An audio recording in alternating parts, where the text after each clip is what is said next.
We're excited about tonight, and obviously I've been impressed with these guys, but I've also been equally impressed with our preparation in a short week. So really excited to get this thing going tonight. Well, Coach, the 10-0 regular season would be sweet. It's something that every team obviously looks for. Doesn't happen a lot, and I know here in your tenure you've had that. What are you saying to the kids in the locker room right now coming into tonight's game? What's your talk to them? Well, none of that, and I'm very appreciative to that people recognize that. But really, we can't go play those other 9 games again, and we can't play any in the future. So we've got to take care of business tonight, and we just talked about the challenges that we have. So really, just play it one play at a time, and try to play with a dominant mindset. And I think if we do that and approach that, to the man, I think we're going to be all right. Well, Coach, as always, we appreciate you sitting down with us. We'll let you get back to your players. We got more Countdown to Kickoff when we return. Hi, JW here from Barker Air Conditioning and Heating, serving the Indian River County area since 1959 and supporting fighting Indian sports for decades. We're known for being HVAC specialists for installation and service. Local, licensed, and insured, Barker is a trained comfort specialist that services all makes and models. BarkerAC.com. Thanks to Roy Bell Grading Services for sponsoring Fighting Indians football and the Fighting Indians post-game show. Hi, my name is Chase Bell, and my father Roy has served Indian River County in the grading industry for over 40 years. My family and I are proud supporters of Christian FM and the Vero Beach Fighting Indians. Go Vero! No job too small or too big. Roy Bell Grading Services. We roll the earth. 772-473-4559. Roy Bell Grading Services. Mazzarella's Auto Sales is part of a local business family and their Christian FM supporters. I'm sales manager Mike Mazzarella, and we always strive to offer late model cars and trucks that undergo inspection and service by our high-tech mechanics. We have Jeeps, Rams, Toyotas, Hondas, commercial vehicles, and luxury vehicles. On site, we have our Spanish-speaking sales and financial advisor Diego Sainz. We also offer our virtual showroom online at mazautosales.com. I'm Chris, Mike's brother. Our family has been serving our community since 1999. Now on the corner, 4th Street in Old Dixie. More Countdown to Kickoff by Cap's Pizza and Pub.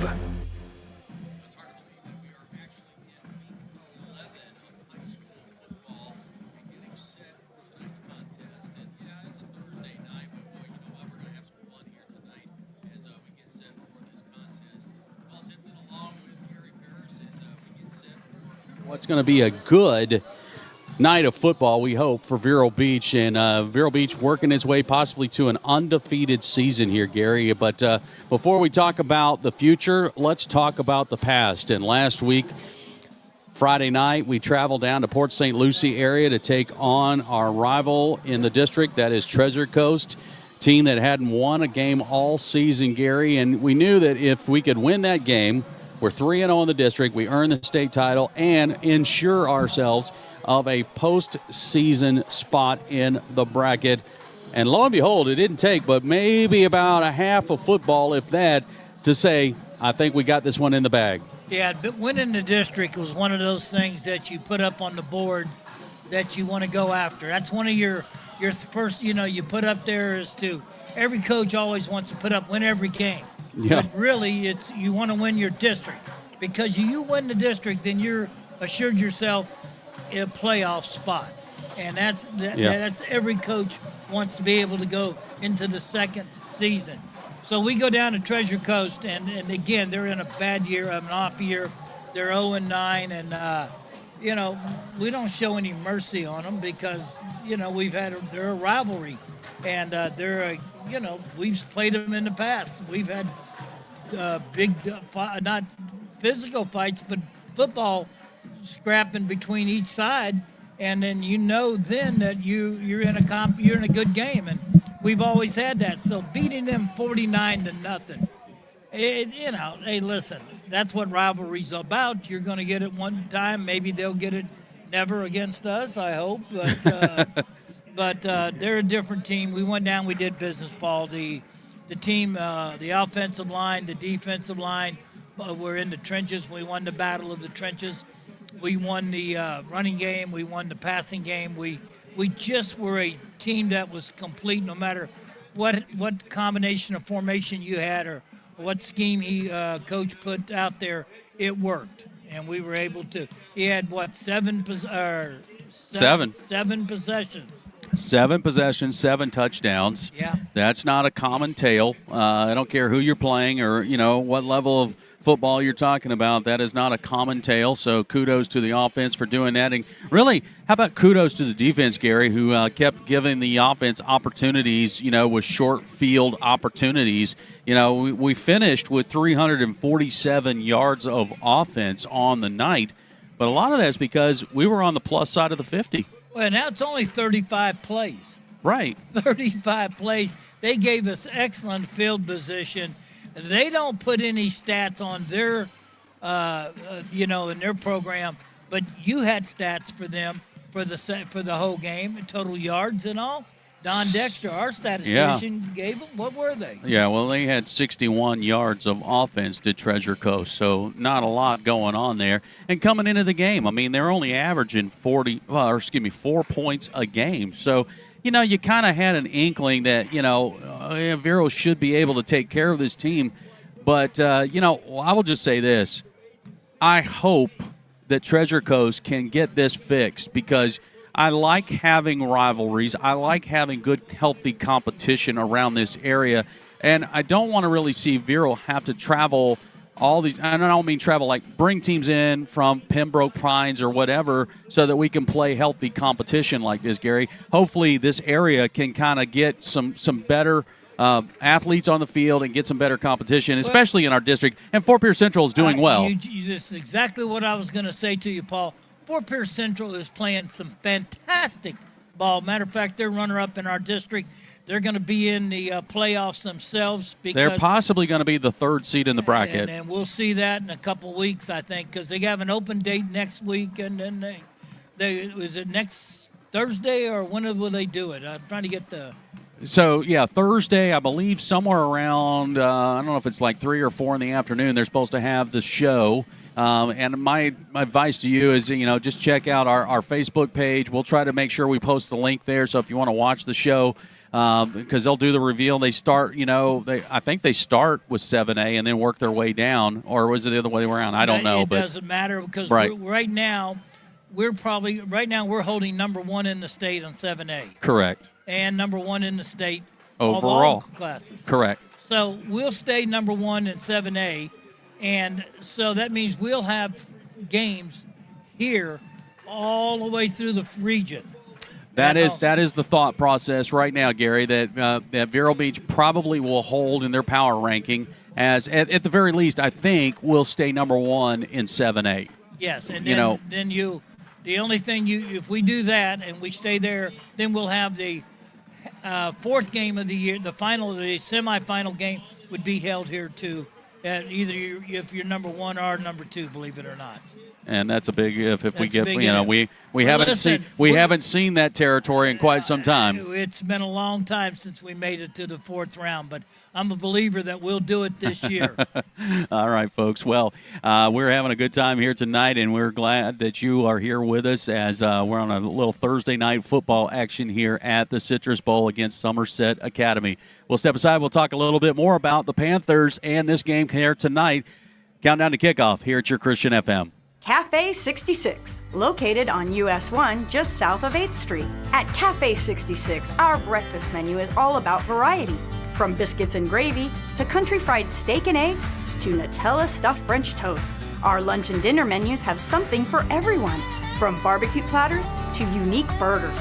Our hours online at cafe66vero.com. We proudly support the Fighting Indians. Cap's Pizza and Pub, a proud sponsor of the Fighting Indians and Christian FM, serving Vero for over 35 years. Cap's offers Italian cuisine, including pizzas, strombolis, calzones, hot and cold subs, plus wings. A family-owned and operated business, John and his staff are happy to serve. Cap's Pizza and Pub, 725 27th Avenue Southwest, Vero Beach, 772-770-2277, or capspizzamenu.com. Molinari Pools is a proud supporter of Fighting Indians football and Christian FM. A family-owned and operated business, the Molinari family, longtime members of this community. Joel Molinari, a former Fighting Indian, loves serving the Treasure Coast residents from pool cleaning to repairs to pool remodeling. Molinari Pools. Love people, love pools. 772-778-2633 or molinaripools.com. More Countdown to Kickoff by Caps Pizza and Pub. Vero Nation, we are at week 11 of high school football. Vero Beach has got a Thursday night ball game here tonight against Somerset Academy. And if you were to do a search, whether it's at the FHSAA page or if you go to Max Preps, and just in the state of Florida, I think there's something like 7 or 8 different Somerset Academies that actually play football. Now, my understanding is there's a ton of Somerset Academies because they're like a charter school, Gary, and so they're all over the place. But this one is at Pembroke Pines. Well, it took me about 3 different times of hitting it, trying to find earlier when I was looking back before the season was that trying started. to get the power on, or no? I was okay. trying to find out where is this school coming from, who are we playing. I like to get get all the information I can on them, and they're coming out of Pembroke, and they're not a bad team. No, they're not a bad team at all. They're 4-5 coming in. They're 2-1 in their district. They won their district, and they are they're a small team. They're young. Yeah, I think they're a 3A school, if I'm not mistaken. Right. Yeah. And they're again, they're able to, because they are a campus school from all grades, from first grade to 12th grade, they can play anybody, any grade you want to that plays. Okay. Their quarterback is an 8th grader. No kidding. No kidding. His name is Tyson Bear. He's 6 foot tall, about 140 pounds, but he's an 8th grader. All right. And he has thrown for almost 800 yards in passing. That's because his number 1 player is Kaj Baker, is the leading rusher. Mm-hmm. Kaj has rushed for over 1,000 yards. Mm. And let me get my notes here. And he on receiving, he's the leading receiver. He has 23 catches for 454 yards. Wow. So we better keep our eye on Baker tonight, number 1. That's pretty good if you're averaging almost 100 yards a game. It is. Yeah. And again, then they got another young man, Moore, I think his name is, that is also a great runner. He is at 571 yards of rushing tonight, too. So, this season. And again, it tells you the talent. They got good linemen. They play good teams. They play strong teams. Mm-hmm. And they got beat by Miami Central last week, which is a big team. Who hasn't? Yeah, who hasn't? They're one of the top teams. They're number 5 in the what they do with all the independent schools in the state. They're number 5. They beat them 39-0. So, not that we're a central school, but we're a good team, and I think we have a great chance of winning. You think so? Yep, I do. Okay. All right. Well, I'm glad you think so. I'd hate it if you didn't. I mean, it'd be a short broadcast here. I'm pretty sure. No, I think we got a good chance. Just like I did last week against Treasure Coast and the week before against Pahokee. I really thought our team is.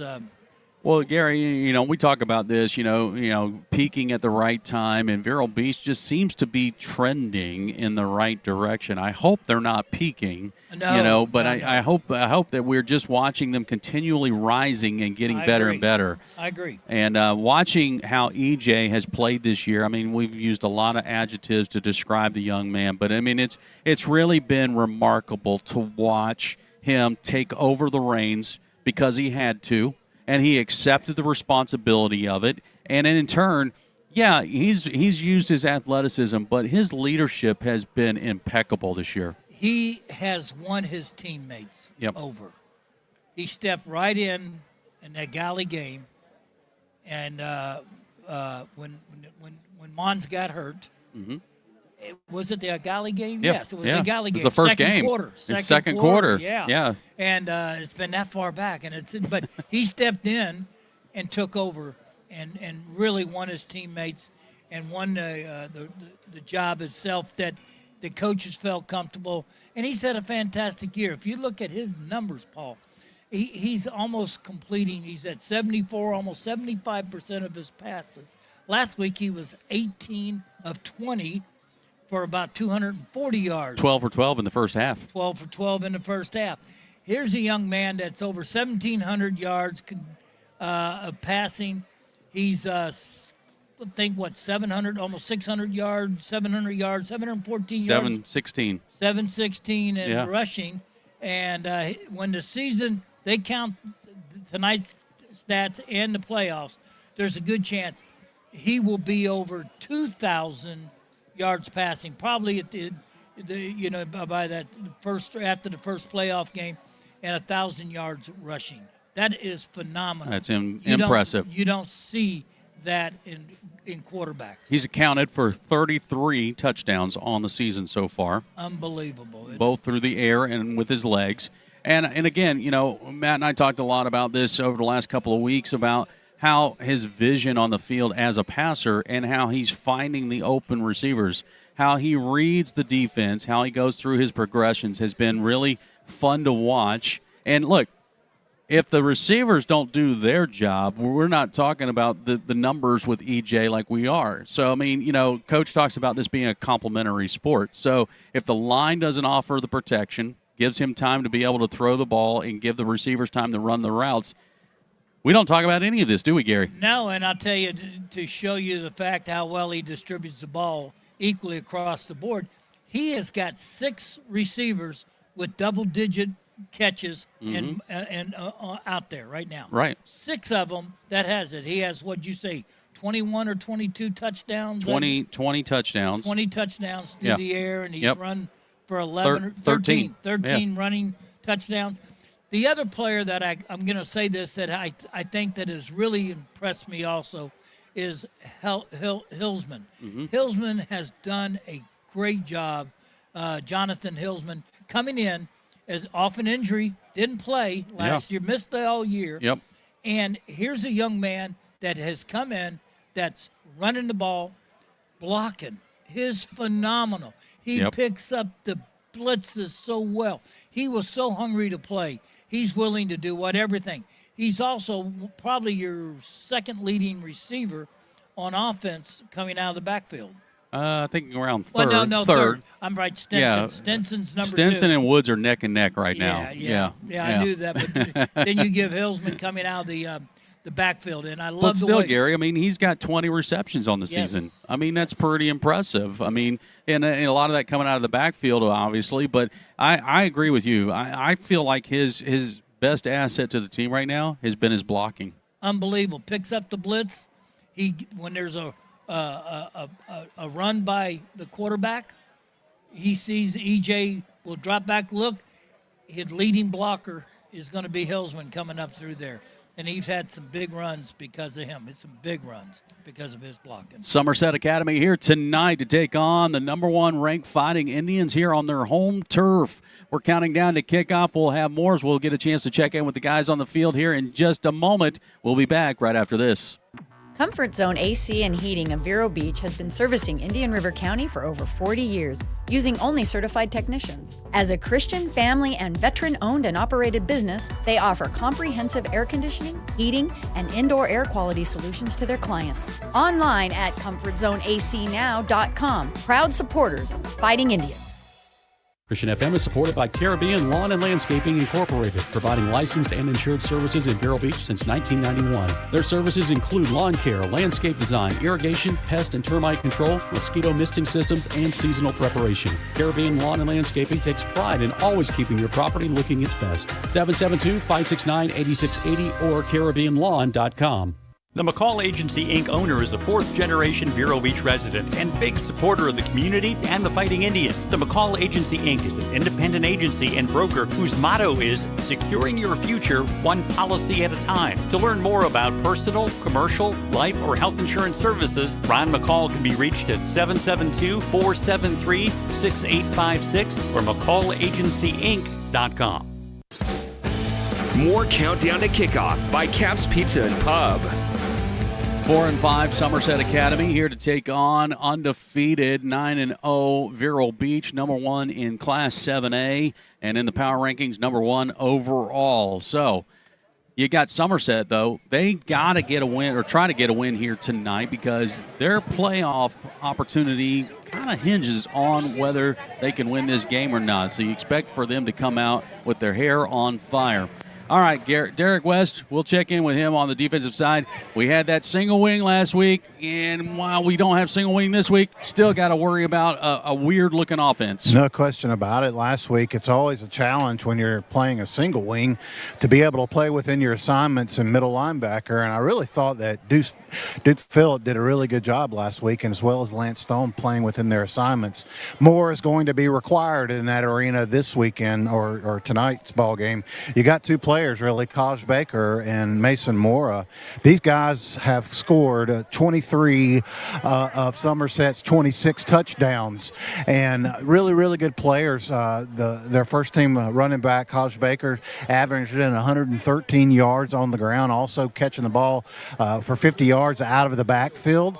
Mason Moore is kind of his second wing, so really we're going to have to cover well tonight, even when they slip out of the backfield, because they're extremely dangerous like that. So our linebackers are really going to have to play well. If you'll recall at the first of the year, we were kind of going through some growing pains and some challenges and being able to play within our assignments. But then, somewhere about the middle of the year, I really felt like our defense started playing complementary ball. And what I mean by that is you're playing well at the defensive line, you're playing well at the linebackers, you're playing well in the secondary. And that's going to be required tonight. I think it's going to help us as we get closer to some of the areas that we want to go in the playoffs. Also, something that's really good tonight, you got Tristan Davis coming back. You got Micah Roberts that's healthy and dressed out tonight. So I think that we're going to see our best form of our defense tonight. All right, Derek. Well, be good to see how this defense can capitalize on maybe some possible mistakes here for Somerset and maybe get another shutout here tonight like they did last week against Treasure Coast. All right, we'll step aside. We'll come back. We'll check in with Matt Paris on the sidelines for the offense. It's Countdown to Kickoff at your Christian FM. Hi, JW here from Barker Air Conditioning and Heating, serving the Indian River County area since 1959 and supporting fighting Indian sports for decades. We're known for being HVAC specialists for installation and service. Local, licensed, and insured, Barker is a trained comfort specialist that services all makes and models. BarkerAC.com. Summers in Florida mean hot weather with lots of rain. Having gutters that work well is a must for most homes. Thanks to Able Gutter Services for their partnership. They provide premium products crafted to ensure customer satisfaction while protecting from water damage and maintaining structural integrity. Able Gutter Services in Indian River, St. Lucie, and Brevard County. Their number is 772-766-2554. Thanks to Roy Bell Grading Services for sponsoring Fighting Indians football and the Fighting Indians post-game show. Hi, my name is Chase Bell, and my father Roy has served Indian River County in the grading industry for over 40 years. My family and I are proud supporters of Christian FM and the Vero Beach Fighting Indians. Go Vero! No job too small or too big. Roy Bell Grading Services. We roll the earth. 772-473-4559. Roy Bell Grading Services. More Countdown to Kickoff by Caps Pizza and Pub. Well, we had a chance to listen to Derek down on the sideline for the defensive side. So let's check in now with Dr. Matt Parrish, who's going to be hanging out with the offensive guys. And Matt, again, 49 points on the board last week. And as Gary and I were talking about, we love how we're seeing this team trending in the right direction. There's no doubt with that, Paul. And you guys mentioned it earlier, talking about the different receivers, able to catch passes, the multiple passes in a game by different receivers. You've got running backs doing great. EJ's is doing awesome. Yeah, you talk about trending. This is the way that you want to go as you're coming into the end of the season. There's no doubt about that. Matt, again, you can throw out all kinds of accolades about E.J. White and what he's been able to do, but I think the most impressive thing I see from him is his leadership with the team. Not just what he can do with his athleticism, but his leadership.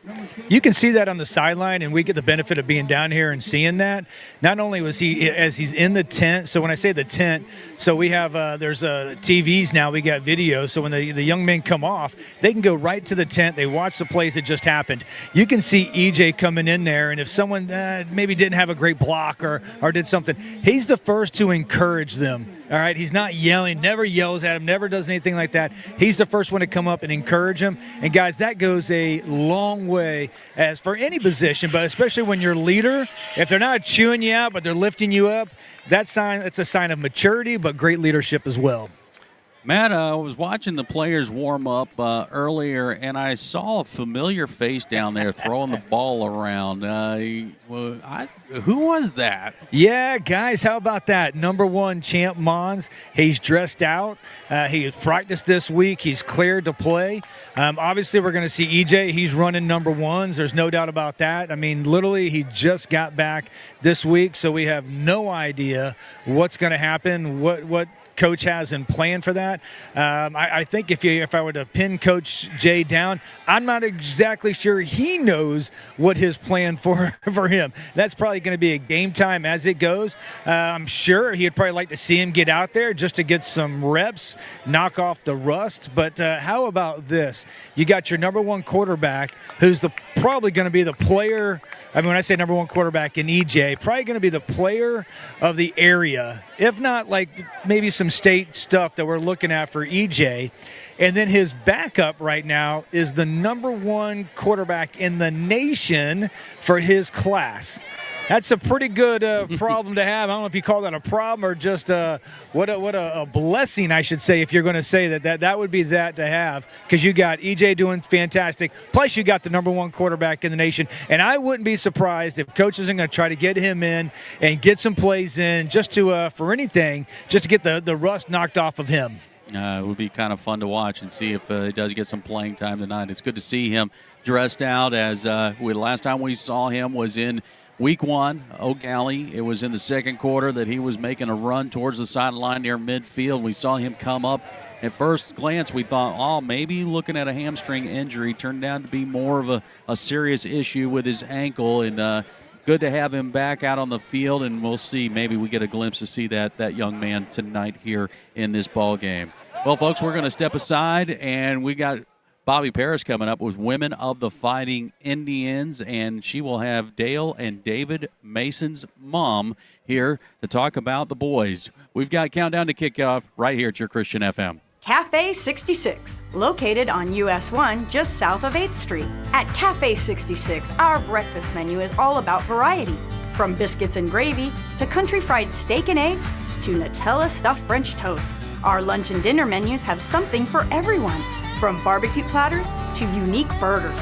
Our hours online at cafe66vero.com. We proudly support the Fighting Indians.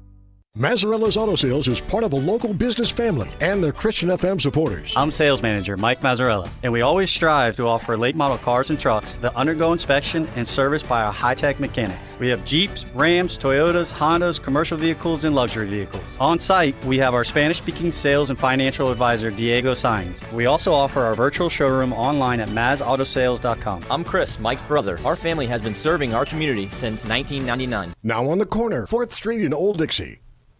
Thanks to our partners, Vero Elite Rehab and Orthopedic Surgery in Vero Beach. Doctors Marcus Malone, Ron Robinson, and Kent Smiley love serving their patients and the community. Same day and next day appointments are available. More at VeroEliteOrtho.com. It's Countdown to Kickoff. Now, here's Bobby Paris. Welcome to Women of the Fighting Indians. I'm Bobby Paris, and my guest this evening is the beautiful France Mason. France is the mom to David Mason, number 50, offensive guard, But France is also the mom to Dale Mason, number 51, a defensive lineman. That's right, folks, not seeing double, but twin tag team for our Indians. So welcome, France. Thank you, Bobby, for having me tonight. So tell us about yourself. I am originally from Montreal, Canada. I have 4 children. I have Timothy, who is living in Maryland with his wife. I have my daughter, Daphne, who is living in Tampa with her husband, and my first grandchild named Jaden. I love Canada. It's one of my favorite places at Epcot. But I have been to Canada, and it is beautiful.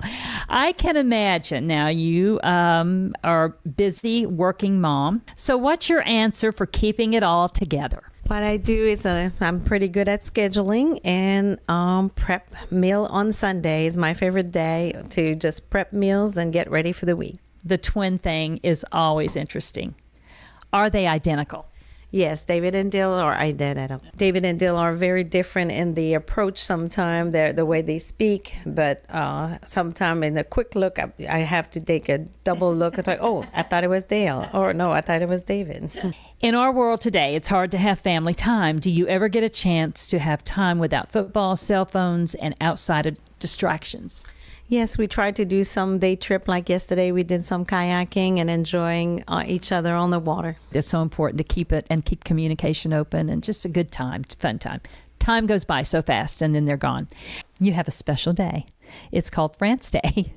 Just for you, what would this look like? Having my family together, since we are a little bit over the countries, having them all together and spending time, that's my best day. So join me, Bobby Paris, at halftime for more of Women of Fighting Indians football. Linus Cadillac Buick GMC of Vero Beach has been a part of the community for over 2 decades and proudly supports our Fighting Indians. It's important to put the best team on the field to ensure a winning season. Linus Cadillac Buick GMC fields a lineup that all fans can agree has championship pedigree. From the 2025 Cadillac Escalades to the new XT5 Luxury Optic Sport 2, late model pre-owned vehicles too. 1401 Highway 1, Vero Beach, LinusCadillac.com. Christian FM thanks Paris Family Chiropractic for their support. Dr. Matt Paris is a longtime resident of Vero Beach and a former quarterback for the Fighting Indians. Just like our Fighting Indians work hard for the win, Dr. Paris works hard for a patient's well-being. From proper alignment to good nutrition, Dr. Paris helps patients achieve the win. Paris Family Chiropractic, when the spine is in line, everything is fine. 299-4649 or ParisFamilyChiro.com. Christian FM thanks SOS Pest Services, who know that Florida's warm climate means pests of all types, disrupting our comfort and lifestyle. When it's time to sound the alarm, SOS will send their technicians to promptly deal with the problem, so no more worries about unwanted guests. SOS Pest has a range of services tailored to meet individual needs, serving Orchid, Indian River Shores, North Hutchinson Island, and surrounding areas. Owned and managed by lifetime local pros. Online at sospestservices.com or 772-296-2966. More Countdown to Kickoff by Cap's Pizza and Pub. Well, we've got the 4-5 Somerset Panthers here tonight to take on the 9-0 Fighting Indians here. Billy Livingsfield at the Citrus Bowl. For the Fighting Indians, let's take a look at the starting lineup for tonight. Up front, you'll have Dames, Phillips, Champ Smith, Vargas. We might even see David Mason get the start here tonight on that offensive line. E.J. White at quarterback has thrown for a little over 1,700 yards, 20 touchdowns to 7 interceptions. He's also run for 716 yards with 13 touchdowns. In the backfield, he'll have Jonathan Hillsman, the senior running back, has caught 20 passes for 300 yards and 4 touchdowns. He's also run for 470 yards and 6 touchdowns. Other receivers, Jarvis Jacobs. He's got 19 catches, 201 yards, and a touchdown. Marcus Melbourne, 14, 218, and 1. Xavier Stinson's got 27 catches, 416 yards, and 5 touchdowns. And Latravius Woods, who was our Scott Sporting Good player of the game last week against Treasure Coast, has got 31 catches, 379 yards, 6 touchdowns on the season. Riley Swanson has done a fabulous job with extra points and a couple of field goals. Riley's got 42 of 44 extra points, 2 for 2 on field goals, with his longest being at 34 yards. And then Jay Mauer's averaging on the punt side almost 32 yards a punt, and he's also kicked a 44-yard field goal, and that was in Pahokee a few weeks ago. On the defensive side for Vero Beach, we will see names like Bobby Burbick and Hendrickson up front, Malachi Reen, Josiah Taylor. We might even see, he's back now dressed out and got a little playing time over the last couple of ball games, Tristan Davis. Good to see him healthy again. Then you got Javari Lockhart, Lance Stone, and Duke Phillip there in the linebacker spots. Duke leading with all tackles at 65 tackles on the season. That secondary has been outstanding. Good to see some players like Micah Roberts back into the lineup. Polynice as well. We'll have Crutchfield, Jamarian Hillsman having a fabulous season as a sophomore, and then Jaden Haywood as well. That is the starting lineup for your Vero Beach Fighting Indians. We were just about ready to get kickoff underway. We will step aside and have the opening kickoff. This is Fighting Indians football. Hi, JW here from Barker Air Conditioning and Heating, serving the Indian River County area since 1959 and supporting Fighting Indian sports for decades. We're known for being HVAC specialists for installation and service. Local, licensed, and insured, Barker is a trained comfort specialist that services all makes and models. BarkerAC.com. A septic system is only as good as the installation and maintenance. Reliable Septic is the name known along the coast for being the professionals who install and service these systems for both residential and commercial uses. They'll determine the on-site needs and design considerations for a complete wastewater treatment system. Thanks to Reliable Septic Service. 772-562-4242. Gino's Nutrition Shop carries a wide selection of safe supplements for athletes no matter their age, especially regular gym goers. I'm Gino, and we love supporting the Fighting Indians. Our supplements work for muscle recovery, hydration, focus, immunity health, along with grab-and-go meals. At Gino's Nutrition Shop in Miracle Mile, our customers are family. Linus Cadillac Buick GMC of Vero Beach has been a part of the community for over 2 decades and proudly supports our Fighting Indians. It's important to put the best team on the field to ensure a winning season. Linus Cadillac Buick GMC fields a lineup that all fans can agree has championship pedigree. From the 2025 Cadillac Escalades to the new XT5 Luxury Optic Sport 2, late model pre-owned vehicles too. 1401 Highway 1, Vero Beach, LinusCadillac.com. HBS Glass is a proud supporter of Fighting Indians Athletics and Christian FM. Since 1973, HBS Glass has served homeowners, architects, and contractors in the Vero Beach area. HBS Glass offers hurricane impact windows and doors. HBS Glass, 722 3rd Place or hbsglass.com. Thanks to HBS Glass. WSCF Vero Beach, Christian FM. Vero Nation Network and Christian FM Sports presents Fighting Indians football. Keeper by EJ. EJ off the right side. Push forward. It's touchdown. EJ White. He's got Hillsman wide open at the 40, 35-30, 25-20, 10-5. Shakes a tackle. Touchdown. Jonathan Hillsman. White again looking to throw. He's got Stinson who's got a step. And Stinson's got it for the touchdown. EJ, high snap, brings it in. He's going to let it go towards the end zone. It's caught. Jordan Crutchfield. He caught it. Touchdown, Jordan Crutchfield. How about that? This is Fighting Indians football. Here's the voice of the Fighting Indians, Paul Tipton. Fighting Indians football, the Somerset Panthers, your Vero Beach Fighting Indians. This is week 11 of high school football, the regular season finale. The Friday night lights are on, and it is game time. Hey, Vero Nation, along with Gary Parris, I'm Paul Tipton. Welcome to Fighting Indians football. Proud to bring you our 29th season of Indians football, and it's presented by Cafe 66. Derek and Matt on the sidelines, Don up here doing stats, and our producer, Stephen Tipton, along with all of our video crew. Thank you for joining us here on a Thursday night as we'll bring you some very special football here tonight. The number 1 ranked Vero Beach Fighting Indians taking on the 3A Somerset Academy. Now the Panthers, they're looking to see if they can keep their postseason hopes alive. And they're in the 8th seed right now in their respective bracket. So a win would certainly help their case for staying in the bracket.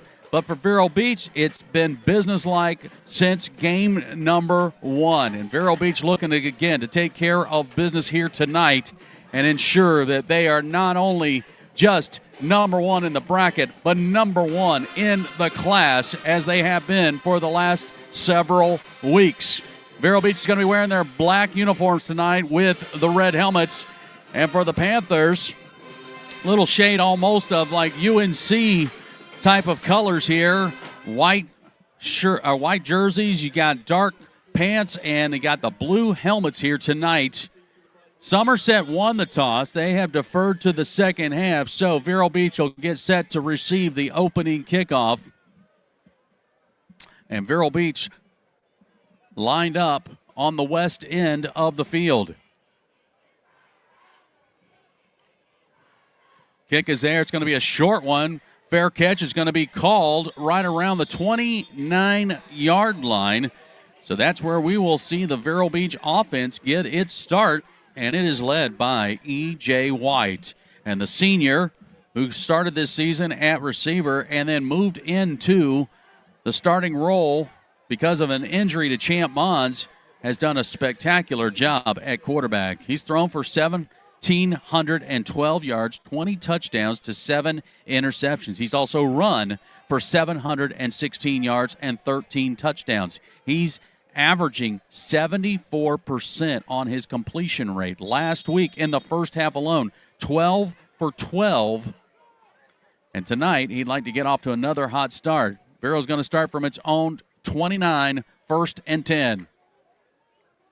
Quick pass, right side. It is caught, turning it upfield, and almost off to the races was Marcus Melbourne, but that will be an Indian first down. It's a read out there. You read that zone coverage. That's a stick route. You saw Marcus go down about 6 yards, stick his foot in the ground, turn, the throw was there, and he was able to pick up about 18 yards on that catch. Nice throw, nice timing on that. First down Indians, just like Frank Stewara, Tom Collins Insurance, with protection that works from the Vero 48, 1st and 10.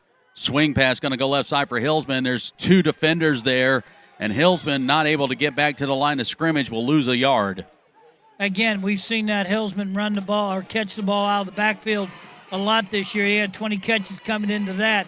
That one's well read by the Panthers from Somerset. 2nd and 11 coming up, back to the 47-yard line.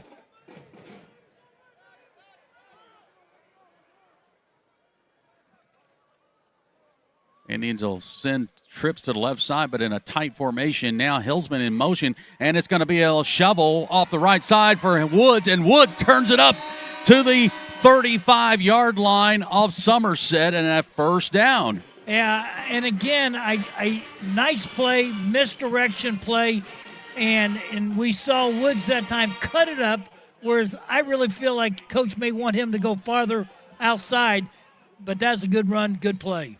Picks up 18, going to go empty backfield, 5 wide. Pass again for Melbourne. Melbourne trying to shake out of the tackle. Is past the 35 to about the 33, maybe 32-yard line. And it'll second down. They don't give him where he caught the ball. They give him where he stopped trying to run. He actually caught the ball about 7 yards downfield.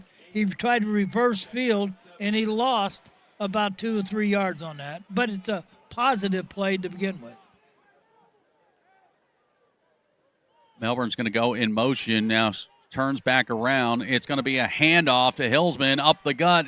Jonathan working his way past the 25 to the 20, down on inside the 20 to the 17. Good misdirection play that time. They faked that handoff going one way and hand it back to Hillsman, who got a great job of blocking up there by Quentin Dames, the left guard, Corbin Phillips, the center, and Romeo Vargas on that left side. Good job by those guys blocking. A great call to move the chains. Another is Tom Collins Insurance and Frank Stewara for your insurance needs.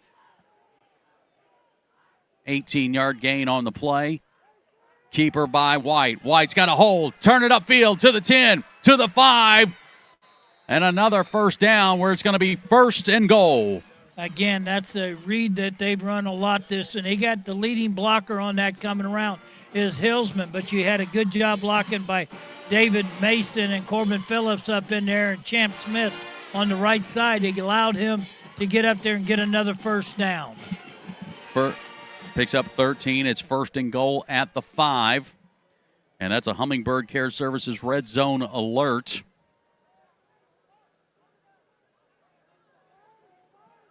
Single receiver on the right side. Little handoff off the right side. Woods trying to turn it upfield. He'll get inside the 5 and bumped out at the 2. Yeah, good job by the defender coming over, Mason Mora. He pushed him out of bounds. He got around the first guy. He kept it wide, got around that, and he came up just about 2 yards short of being a touchdown. So they're going to bring in the big boys. Second and goal at the 2.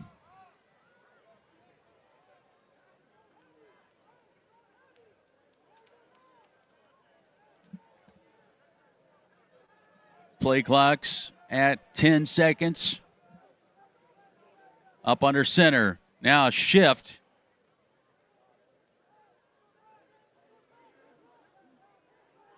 EJ going to keep it. The surge is there. Touchdown, Vero Beach.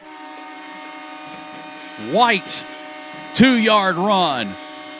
Well, the deception on that play was you get everybody shifting out. I mean, you get them setting out. You got tackles lined up on the line, and you got everybody spread out. Linebackers got to go out. Defensive backs got to go out. And it was just a good push right up the middle. Vero looks like they want to go for 2 here. White again is up under center. They'll shift again. This time a pass off the right side. The big man goes in for the score. How about Corbin Phillips? Oh, wow. I'm laughing because, my goodness, he made a great catch. What a catch by Corbin Phillips.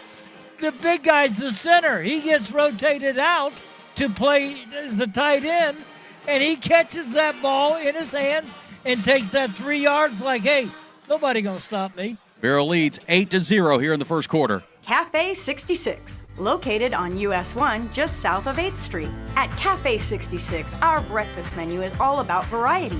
From biscuits and gravy to country fried steak and eggs to Nutella stuffed French toast. Our lunch and dinner menus have something for everyone, from barbecue platters to unique burgers. Our hours online at cafe66vero.com. We proudly support the Fighting Indians. 70 yards and 8 plays, a 2-yard run by E.J. White, and then how about a 2-point conversion, a pass from White to Corbin Phillips. That's right, 6'2", 380 wide receiver. Caught it, goes in for the 2-point conversion, 8-0 lead. And that scoring drive brought to you by the Call Insurance Agency as the kick's going to go high, and this one will go 3 yards into the end zone. Thank you, Mr. Jay Maurer, for that. Yeah, nice kick by Jay Maurer on that play. And I'll tell you what, that gives you excellent field position. You start, for the defense, they're going to have to go 80 yards to score. And to having that kind of a kicker that can kick that ball into the end zone, wow, good job. All right, so Somerset now will bring the offensive unit out on the field for the first time tonight. Tyson Bear will lead him out there. He has thrown for almost 800 yards, 7 touchdowns, 3 interceptions. Kaj Baker in the backfield has run for a little over 1,000 yards. He's had 600-plus yard games on the season.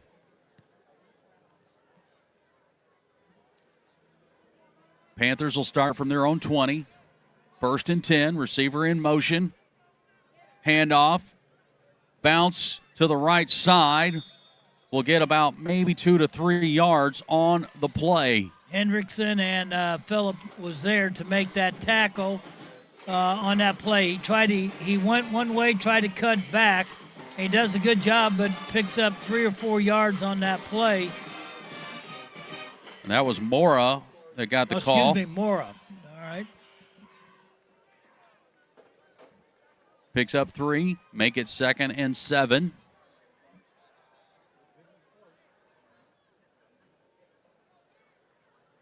Trips to the left side, a single on the right. Another handoff. This time, no more. A caught in the backfield, a tackle for the loss. And how about Malachi Reed leading the charge? Malachi Reed had the outside. He never lost his leverage to the outside. He comes flying across there. Good job. He tackles. That's a tackle for a couple-yard loss on that play. Brings up 3rd and long. Malachi got his 10th tackle for loss there. He's also leading the team with 3.5 sacks on the season. So almost back to the original line of scrimmage here. 3rd and 9, and we just jumped the gun there and gave him 5 free yards. Yeah, Malachi got a quick jump that time. He saw the guy go in motion, and the false jump, then the false start there, they call it as offsides. He literally jumped offsides on that. Well, we got a couple of guys that jumped the gun there. And Stuckey on the other side, also quick on the trigger. So 3rd and 4. Quick pass, and we'll go incomplete. Good coverage is Crutchfield there to break it up. You know, I do not see, and maybe you guys can help me, I don't see their leading rusher or receiver in uniform tonight. He's right there. Is he there? Coming right off the field right now. Okay, he wasn't out there is what I didn't see. Was he just, he wasn't a running back. No, he was playing receiver. Okay, my mistake. I was looking for it, and the guys corrected me. He was playing wide receiver. So that'll bring the punt unit out. Martin set to punt the ball away.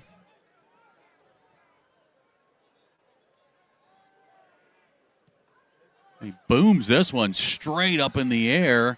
It's going to be caught by Townsend. Townsend trying to get out of a couple of tackles, still fighting for it. And finally whistle. Now we got one of our guys down. Is that Reed? Yeah, Malachi, a little shaken up, gets up and is walking off. But tell you what, Travian Townsend is fearless. Well, you can also get in trouble with that. You know what I mean? That was a high kick. It wasn't a long kick. It was somewhere around 25 yards or so, and hang time was unbelievable. Well, we're at 6.5 here in the quarter. We got a water break. We'll step aside. Vero Beach leads 8-0. Comfort Zone AC and Heating of Vero Beach has been servicing Indian River County for over 40 years, using only certified technicians. As a Christian, family, and veteran-owned and operated business, they offer comprehensive air conditioning, heating, and indoor air quality solutions to their clients. Online at ComfortZoneACNow.com. Proud supporters of the Fighting Indians. This is Fighting Indians football on the Vero Nation Network. Brought to you by Molinary Pools. Well, Vero Beach took its first drive, 70 yards and 8 plays, and E.J. White ran it in from 2 yards out. White now has rushed for his 14th touchdown on the season. And a 2-point conversion with a pass from White to Corbin Phillips makes it 8-0. And Vero Beach defense just forced a 3-and-out. They punted the ball away. Vero's going to get the ball at their own 45, and the second possession for the offense in this ball game starts from our own 45, 1st and 10. White's going to hand off. Hillsman off the right side, past midfield into Panther territory around the 47. And they're going to spot him. That's not I thought he had a little more yardage than that, but they spotted him. He's got about a 7-yard gain on that play. And good job blocking on the right side, Champ Smith over there, and Mason does a good job of blocking on that right side. 2nd and 3. Little toss, backwards toss to Jacobs, who got a block, and down the right side will get a first down. Boy, there was a lot of movement in that backfield, Gary. I'm glad you had to call that one. That was a fake handoff, and then a reverse. He got around there, and he stayed wide. and got forced out of bounds, but he got the first down. Got some good blocks downfield, too, to help him get there. Picks up 7. It's first down and 10. Now at the Panther 41-yard line. 5.5 to go in the first quarter. Vero leads 8-0. Second drive of the night for Vero. Now whistle, delay a game is. You got the time clock. The play clock's right in front of you. Play clock's right in front of you. You got your 25-second or 40-second. You've got, and coach is pointing it to him. That's what he did. Coach Jay is pointing to EJ and said, hey, man, it's right there in front of you. Look. So now 1st and 15. No coach likes to be behind the chains, especially if you're moving the ball. So back it up to the 46-yard line. Trips to the left side. Play action. White hits his receiver on the right side. Stenson's got some blocks. He's down the sideline. 20 and inside the 20 to the 17. That's that solid to the right screen. He does a great job of getting his wide receiver that comes out and blocks for him. He's got a lineman that peels up there and gets it. He comes up 3 yards, comes back, across the line of scrimmage. He makes that catch and then takes off and gets a first down. Another Fighting Indians first down. Frank Stewart, Tom Collins Insurance, where protection is the smart play. 28 yards on that play. Puts the ball at the 17, where it's now 1st and 10, and we've got a red zone alert brought to you by Hummingbird Care Services. Pump wide open in the end zone. Oh, my goodness. Jacobs was there wide open, and we just could not get it there. Well, I'm going to say that's both of fault. That was a thrown pass, little pass. It was short, but he had it in his hands, and he could not hang on to it. Man, the corner bit up on the running back coming out of the backfield, and Jacobs was right there all by himself. Oh, my goodness. And, again, I think EJ's like, hey, I should have been it out there a little bit farther out there to you, but he was sitting down in the end zone. He just couldn't catch it. 2nd down and 10. Trips left side, single on the right. One back in the backfield is Hillsman. Another swing pass going for Woods. What a catch. Woods trying to turn upfield to the 10, to the 5. Did he get there? Yes, he did. Wow, what speed by Trey Woods. Wow, that was very close, too. I mean, having a block in the back, but I think the receiver that was blocking did a good job. Trey Woods got that little swing, gets help from the outside, and he gets down the sideline and in there for the that's his 8th touchdown, I believe. Is it, Paul? For Trey Woods, that is number 7. 7. Okay, 7 by Trey. Not bad. Not bad at all. Wow. So this time, we'll bring Riley Swanson out and try a single extra point instead of a 2-point conversion.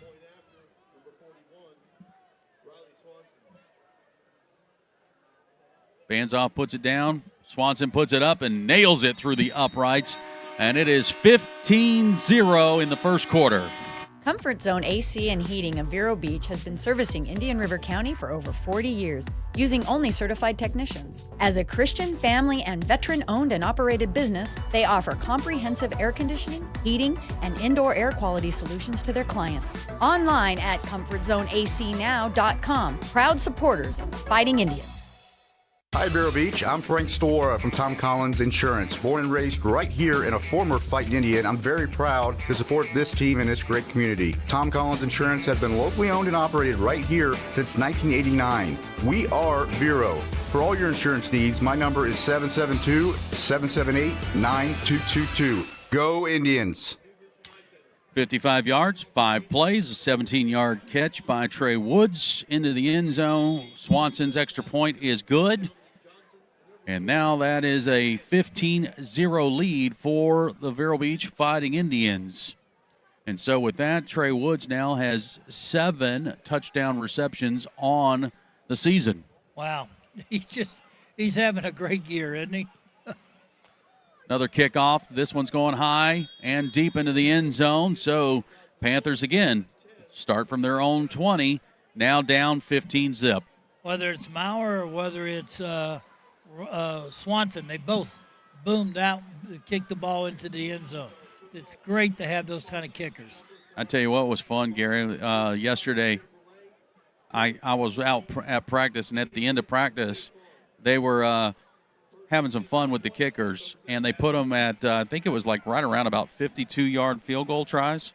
But all the team was standing around the kickers yelling and screaming at them and whatnot and challenging them, and they were seeing if they could both try to hit the field goals. And I will tell you, one of them had the distance, but none of them got it through the uprights. All right. Okay. Well, that one was Riley Swanson. The one before was Maurer. They both got the ball into the end zone. And again, here we go. Yep, jumped again. Jumped again, and you just can't. You got to watch the ball. And again, you got good players out there, and again, you're going to get one of those guys is going to have to come out because now Tristan Davis is in. I was just about to say the same thing. It's good to see Tristan back out there on the field. 1st and 5. Pass left side is caught. Trying to turn it upfield. Now that is Kaj Baker over there that caught that pass, Gary. And see that young man who came into the game with 23 receptions on the season. Yeah, he got about a yard on that one, maybe a yard and a half or two. But he literally got swarmed by a bunch of black jerseys. Kaj Baker, 5'7", 165-pound senior.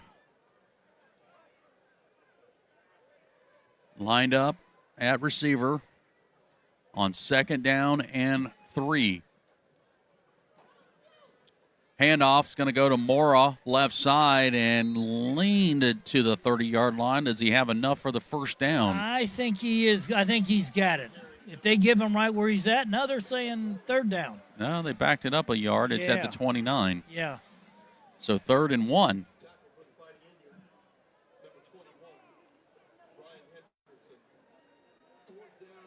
The Panthers will send 2 receivers right, 2 receivers on the left side, 1 back in the backfield. It's 3rd and 1. No. Did we jump again? Yeah, we did. So now they'll have a 1st down. They're first. No matter who you put over there, they've jumped off sides.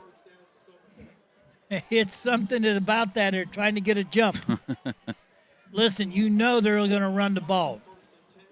You know that they're going to hand it off to that running back right there because they needed less than a yard. You have got to be disciplined enough to watch that ball be snapped and drive in there and make that tackle. So 1st down and 10 now for the Panthers at their own 35-yard line, down 15-0. 3 minutes to go 2:38 to go in this first quarter. Handoff off the left side. That's more. We'll pick up a couple. Yeah, he got about 3 yards on that. Well, it depends on where they spot it. One guy's got it out. Yeah. And now he's moved, Gary. So, yeah it was 3-yard gain. 3-yard gain. Side judge had him at a 2-yard gain. The guy on the other side had him for a 3-yard gain, and he won the battle. 2nd and 7 as we come up 2 minutes to go in this first quarter. Panthers with their 2nd possession of the night are down by 15. They'll have twin receivers on either side. Bear going to look to throw, lofts it up down the field, and boy, I tell you what. Baker had to Baker started turning on the jets and almost got to it. Yeah, he literally was ahead by about 3 yards on that play. He's fast. They went for it. That's a big-time play, and you've got to watch and know him. You can't allow him to get even because there's an old saying, if you're even, you're leaving. So a big 3rd down play now for the Panthers. 3rd and 7.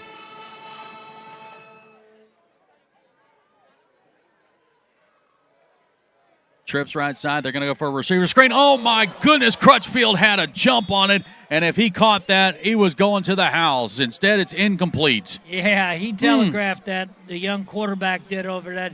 he telegraphed that pass. And, boy, this Crutch made a run for it and just couldn't pull it in. Right off of the fingertips, incomplete. So now Coach Baker will send out the punt unit. Now, they're spotting that ball at the wrong place. Was it a lateral?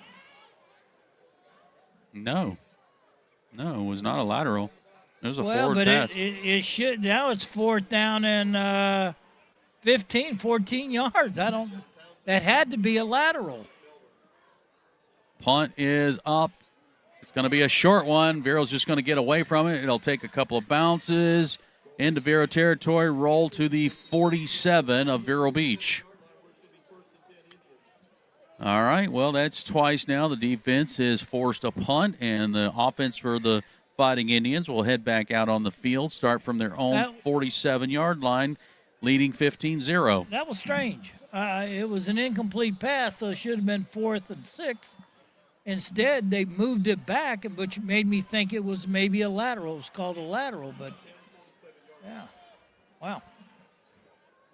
Spot the ball at the 47 of Vero Beach. The Fighting Indians lead 15-0. We got 1:24 to go in the first quarter. And the Indians will line up in a tighter formation. Trip receivers on the right side. A single on the left is Marcus Melbourne. Hillsman in the backfield. Banzoff going to go in motion. White's looking to throw, steps back, now rolls out right, looking downfield. Now he's thinking about running. Now he's going to fire back over the middle of the field. There's Melbourne. Melbourne turns it upfield, 35, 30, 25, fights for more yardage to the 23. Yes, he did. That was all E.J. White. Rolling to the right, looking for an open receiver. He had time to find it. He bought himself that extra time and found Melbourne. Picks up 31. Way to keep your eyes downfield looking for your receivers. This time he's going to keep it off the right side, turning it up. He's inside the 15 to the 10-yard line, where it'll be another first down and a red zone alert brought to you by Hummingbird Care Services. Again, great job blocking by the running the line and Hellsman. Quick tempo now. Here is EJ off the right side, shakes a tackle inside the 5 to the 4.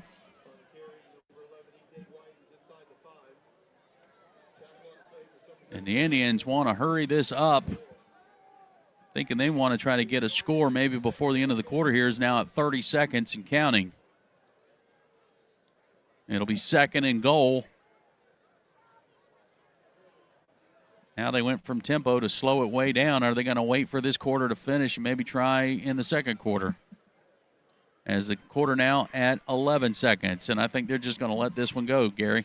Well, it's 25 seconds. I guess they're going to. It's on down the to clock. 5, 4. And that will do it for the first quarter of play. Well, we've seen E.J. White run one in for a score. We saw Trey Woods catch and run into the end zone.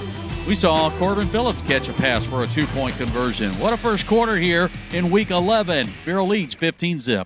Cafe 66, located on US 1 just south of 8th Street. At Cafe 66, our breakfast menu is all about variety. From biscuits and gravy to country fried steak and eggs to Nutella stuffed French toast.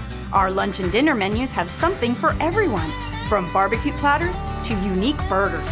Our hours online at cafe66vero.com. We proudly support the Fighting Indians.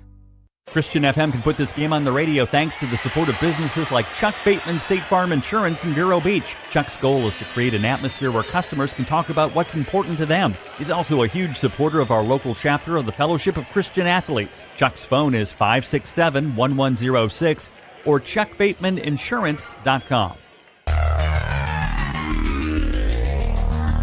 Start of the second quarter here at Billy Livings Field at the Citrus Bowl. Paul, Gary, Derek, Matt, Don. It's Week 11 and the regular season finale here at the Citrus Bowl.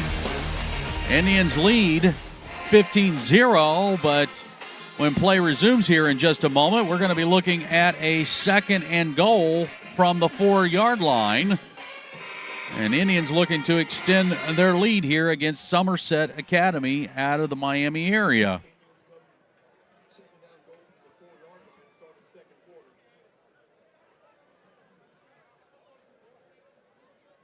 Indians will bring their offensive unit to the 4-yard line. 2nd and goal. They've got 2 receivers on the left side, 2 receivers on the right. And from the right hash mark, White looking to throw, looking right, fires. Ooh. And he was looking for Trey Woods. It goes incomplete for 3rd and goal. Yeah, he saw Trey coming across. Trey was open. I think the pass was a little behind him, if that's where he's supposed to be on that.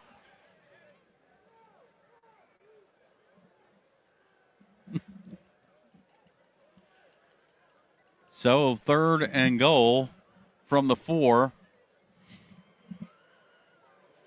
As we're just getting started in the second quarter. Melbourne's going to go way out wide to the left.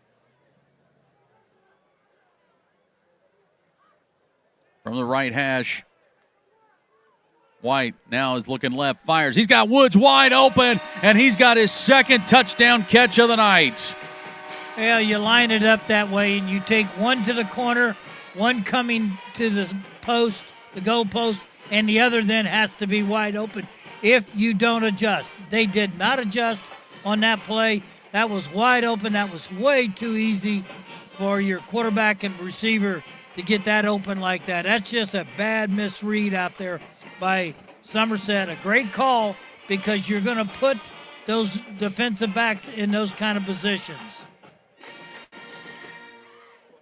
Swanson will come out to try the extra point. And the kick is up and through. Vero Beach now leading over Somerset 22-0. Linus Cadillac Buick GMC of Vero Beach has been a part of the community for over 2 decades and proudly supports our Fighting Indians. It's important to put the best team on the field to ensure a winning season. Linus Cadillac Buick GMC fields a lineup that all fans can agree has championship pedigree. From the 2025 Cadillac Escalades to the new XT5 Luxury Optic Sport 2, late model pre-owned vehicles too. 1401 Highway 1, Vero Beach, LinusCadillac.com. Durfee's Heating and Cooling, a longtime friend and supporter of Christian FM. Durfee's Heating and Cooling offers air conditioning repairs, maintenance, and new installations. Family owned and operated, serving the Treasure Coast area. Durfee's Heating and Cooling, 772-971-5884. So 5 plays, 53 yards, and Woods with a 4-yard reception. His 2nd touchdown of the night makes it 22-0. As Vero going to go with a short kick. Oh, it rolls right past the receiver, and he's going to get tackled all the way back inside the 5-yard line. A big mistake by Somerset. That was a huge mistake. And again, everything's been going deep. They're playing deep, and he runs up, and it was a short kick. Bounced right by him. Unbelievable. That's a sin. That's like one of those cardinal sins as a return man. You can never allow the ball to hit the ground like that and take off. They went back and the guy. How about the coaching with the special teams, Gary, this year? I mean, when you got kickers that are booting it into the end zone for the touchback, and then all of a sudden they let up a little bit and kick it short, and they're catching these teams off guard. I mean, yeah, they got that one off guard. So Somerset now going to have to start from their own 5-yard line, down 22-0. Bear going to hand it off. Mora looks like he got maybe about 1 yard to 2 yards at the most. And it's going to bring up 2nd down. Yeah, that was just a tough job up there. You saw Phillip come flying up, and Duke makes a hit on that. You got Josiah Taylor right in there also, and Bobby Burbick on that side did a good job. They'll give him 2, 2nd and 8 at the 7. They're going to spread this one out a little bit. 3 receivers way out wide on the right, single on the left. Play clock now inside 5 seconds to 2 to 1. And there's delay of game. Or did they get a timeout? They're going to call timeout. Somerset will take a timeout, and we'll step aside as well. Vero leads 22-zip. Hi, JW here from Barker Air Conditioning and Heating, serving the Indian River County area since 1959 and supporting fighting Indian sports for decades. We're known for being HVAC specialists for installation and service. Local, licensed, and insured, Barker is a trained comfort specialist that services all makes and models. BarkerAC.com. The Fighting Indians rely on teamwork, and so does Christian FM. One of those teammates is Scott Sporting Goods. Scott Sporting Goods features an array of sporting equipment, including clothes and shoes. They are also the ones that fit our Fighting Indians broadcast team with the Fighting Indians apparel. Located in downtown Vero Beach, 1407 20th Street. Their phone number is 778-0661. Thanks to Scott Sporting Goods. Well, Coach Baker and Somerset had to take a timeout there as the play clock was about to expire, and they were going to get a delay of game, and that would have been pretty bad there, Gary, because half the distance to the goal would have had them around the 3. It's not fun when you're down inside the 10-yard line starting your downs. 2nd and 8 from the 7. Handoff. Oh, what a hit in the backfield. Malachi Reed just flies in there for another tackle for loss. He is amazing. I'm telling you guys, he's had a phenomenal year of playing that position. He's gotten himself in a position when Tristan Davis got hurt. He became a regular out there, and I'm going to tell you, he has done a heck of a job of playing that position. Malachi is the son of a former Fighting Indian, Mike Reed, who played back in the early 2000s under Coach Livings. And sadly, a couple of years ago, Mike passed away. But Malachi representing well here tonight. Handoff to Mora. Mora tried to bounce it out, and boy, that was not a good idea as there were more black shirts waiting on him, and he got to the 5-yard line, and that was it. I remember Mike Reed, and that's a sad thing.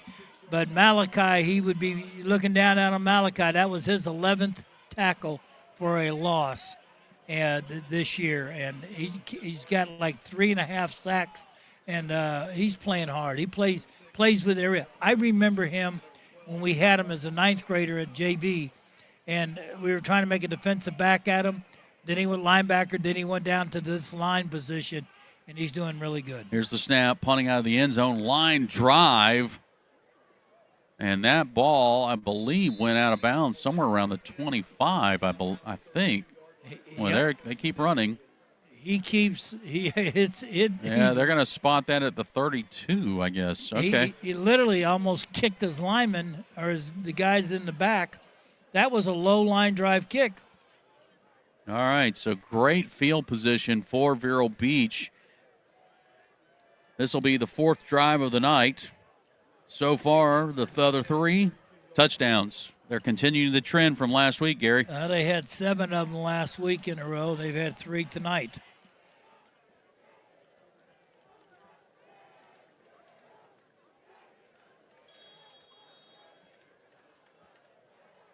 White. He's got a 4-receiver set, 3 on the right, single left. Hillsman in the backfield. Firing right side for Banzoff. Banzoff shakes one tackle, pushing his way past the 25 to about the 24. Yeah, again, there's that little stick route they run. You see it. He gets in a zone there. He gets in between the defenders, makes that catch, picks up about 7-8 yards on that play. 2nd down and 2 at the 24-yard line of the Panthers. What's good about EJ, he'll take what's given to him. Bands off in motion. Little handoff counter to Hillsman, and Hillsman able to push forward. I think he might have just got enough for a first down. Yeah, one of your offensive linemen went over and picked him up and said, thank you, thank you, thank you. It's a first down. Well, that first down by the Indians, just like Frank Stewart and Tom Collins Insurance, with protection that works. Move the chains. The Indians will have the ball at the 22 of Somerset. Trips left side for Vero Beach, and White from the gun.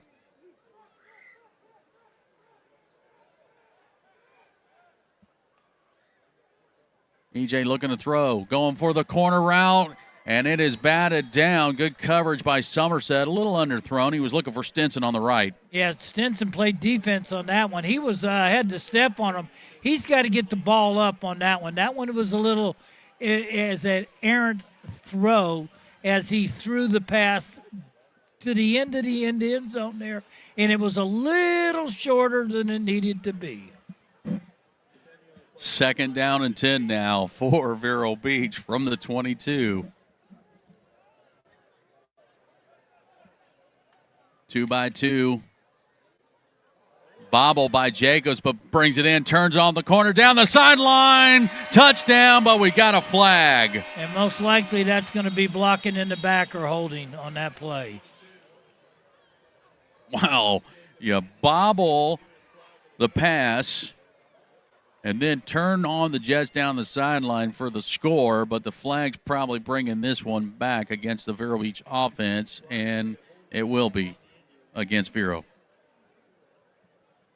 I guess they got two of them. He did it twice. He goes twice over there. He said he denied the first one, took the second one. You know why? Because the second one was farther back. The other one was upfield a right, little. Yeah. So farther back. So that'll push the Indians back past the 30 to the 32.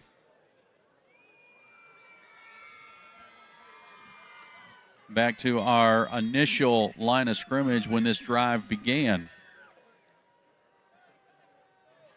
And a 2nd and 20. Play action, White. He's got time now, being pressured out of the pocket. Flag is down. Another flag down, and White scrambling to the 30-yard line. And it looks like Indians will back up a little further. Yeah, boy. That one was you can't get your hand. You can't get it out there and grab. You just can't grab, because when you grab that jersey, he takes away from it. You're still holding it. It's so obvious that you do it. You got to let go. Let it go. If he'd have let it go, the lineman, he wouldn't have got called. So we're going to go from 2nd and 20 to 2nd and 30. Indeed, it will be 2nd and 30.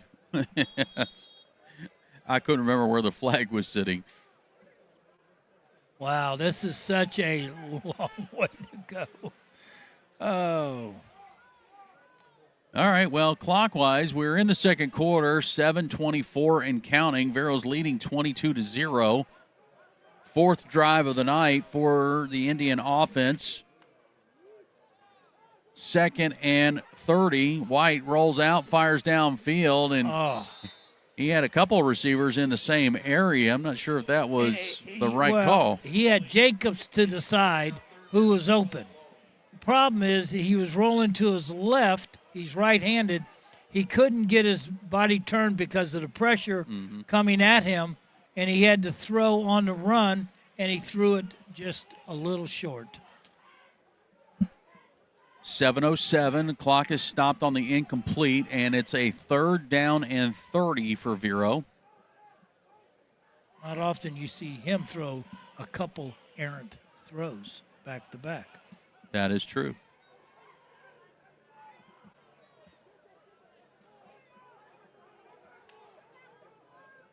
Looked like there was movement at the line. No flag down. White steps up. He's going to fly. He's got his receiver. Jacobs down the sideline. Jacobs to the 5, to the corner.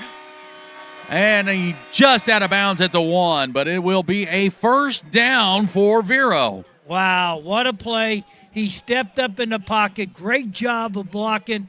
He saw Jacobs get by this guy. He stepped up in there, and he literally made the catch. Did get knocked out of bounds short. So it was a good call by the referee. But I tell you what a throw, what a catch. Well, we got a Hummingbird Care Services red zone alert with that catch by Jacobs, and it's going to be 1st and goal at the 1. Inside 7 minutes to go in the second quarter. Again, going to space it out on that left side. Handoff. No, keeper by White, and he strolls into the end zone on a 1-yard run. That was a misdirection play. Good job blocking by Mason and Corbin Phillips right there in the middle, and Quentin Dames. The three of them did an outstanding job of blocking and allowing him to get in. I don't think anybody touched him. No, he walked right into there, right off the left guard area. That's the hard way to do it the way they did it. No kidding, right? With all those penalties. Swanson will come out and try an extra point. Banzoff puts it down, and Swanson puts it through. It's now 29-0. Hi, JW here from Barker Air Conditioning and Heating, serving the Indian River County area since 1959 and supporting fighting Indian sports for decades. We're known for being HVAC specialists for installation and service. Local, licensed, and insured, Barker is a trained comfort specialist that services all makes and models. BarkerAC.com. The nonprofit Mental Health Association in Indian River County offers free walk-in screenings. No appointment is needed. Check out their other services at mhairc.org or walk in at 820 37th Place, Vero Beach, because it's okay to get help. This is Fighting Indians football on the Vero Nation Network. Brought to you by Sacred Alkaline Water.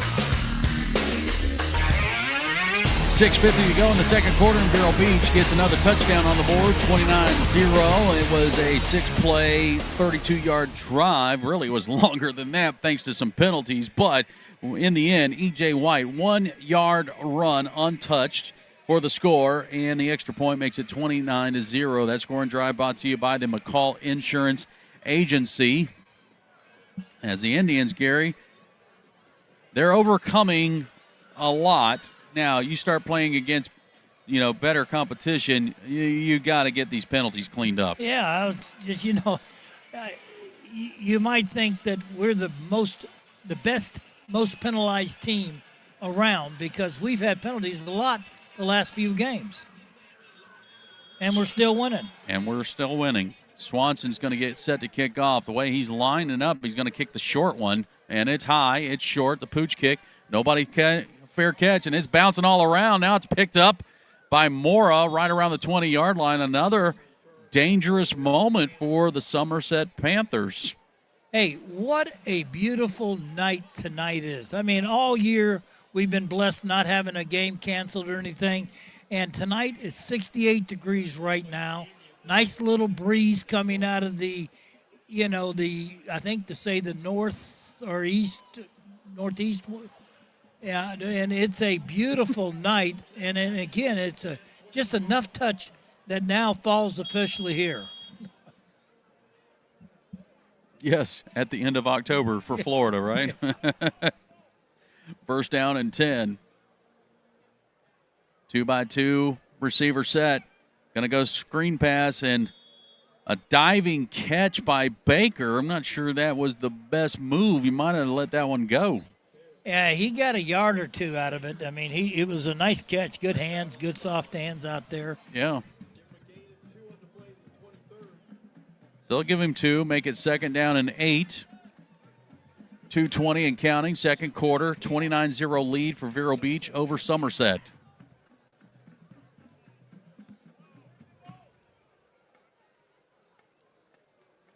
Bear, hands off. Mora caught in the backfield. I'm going to bet number 23 or 14 might be behind that. And you would be correct. 14, number 14. Let's check in with Derek. Play by Tristan Davis there. Really nice to see him back in. I know he's really happy. I talked to him before the game. He couldn't wait to get out there, so it's good to see him get a play behind the line of scrimmage. About another yard or two on the play. Now it's third down and 7. Panthers trips on the right side, a single on the left. A single is Kaj Baker. Bear, he's looking, now rolling out of the pocket. He could run for this if he wanted to, and he's going to try to fire and it will fall incomplete. Boy, he might have been able to run for a first down there, Gary. Yeah, but he's only an 8th grader, and you heard me right, folks. He is a 8th grader, is their starting quarterback. This young man has the potential in the next few years.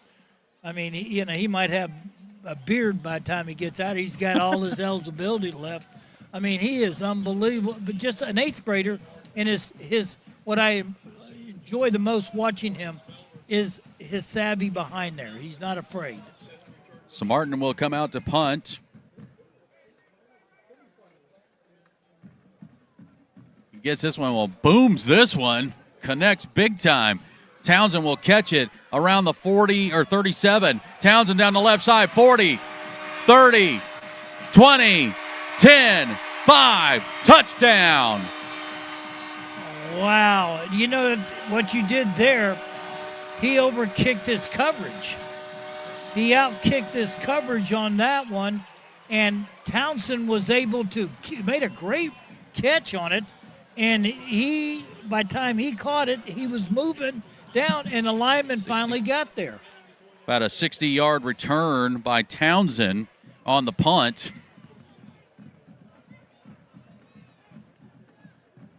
And officially, well, no, this is the first half. Each coach has got to agree to it in the first half. So it's at 35-0 at the moment, which is 35-point spread is where they go to a potentially running clock. But in the first half, I believe coaches have to agree to it.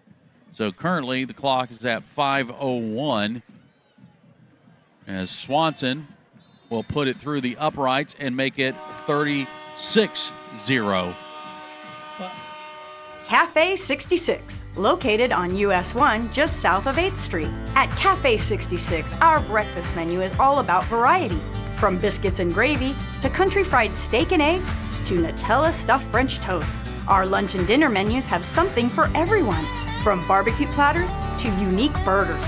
Our hours online at cafe66vero.com. We proudly support the Fighting Indians. Thanks to Longevity Rehab Centers in Vero Beach and Sebastian, owned by locals whose mission is to help heal those who are hurting with the goal of getting them back to a productive life. Longevity Rehab has built a reputation of trust with their clients from the top down, offering both physical and massage therapy designed to restore, relieve, or maintain a healthy lifestyle. Blue Cross Blue Shield, Humana, Cigna, United Healthcare, Health First, Medicare, and most insurances are accepted. LongevityRehab.com. Well, Vero defense forced Somerset to punt the ball away, and then Travion Townsend said, hey, I'd like to get in the end zone. So he took it 60 yards to the house, and it is now a 36-0 lead for Vero Beach with 5:01 to go in the second quarter. Mauer's going to kick this one high to the 5. It's returnable. 10 to the 15 and stacked up around the 19-yard line. When you look at their roster, they only have, 6, 7 seniors on the team, and then that means the rest of these kids are juniors all the way down to an 8th grader at quarterback. And I'm being told now there are 2 8th graders on the roster, but that's amazing to have that many young kids that are out here. They're going to be good. They're going to be better each year. So they'll spot it, I believe, at the 17-yard, where it'll be first down and 10. And I'm like what Matt said to us, why isn't Baker in the backfield? That's a little odd. He's rushed for 1,000 yards, and we have not seen him carry the ball tonight. He's caught it a couple times. Handoff off the right side. Or was that a keeper by Bear? Bear just kept it. He just kept around the right side and got to about the 24-yard line. It really, he again, he's only an 8th grader. I don't blame him. I wouldn't want to get smashed up by one of these big guys out here, a senior and all right now. But he took a slide, and he got picked up about 4 yards or 5 yards. Yeah, they'll call it second down and 5.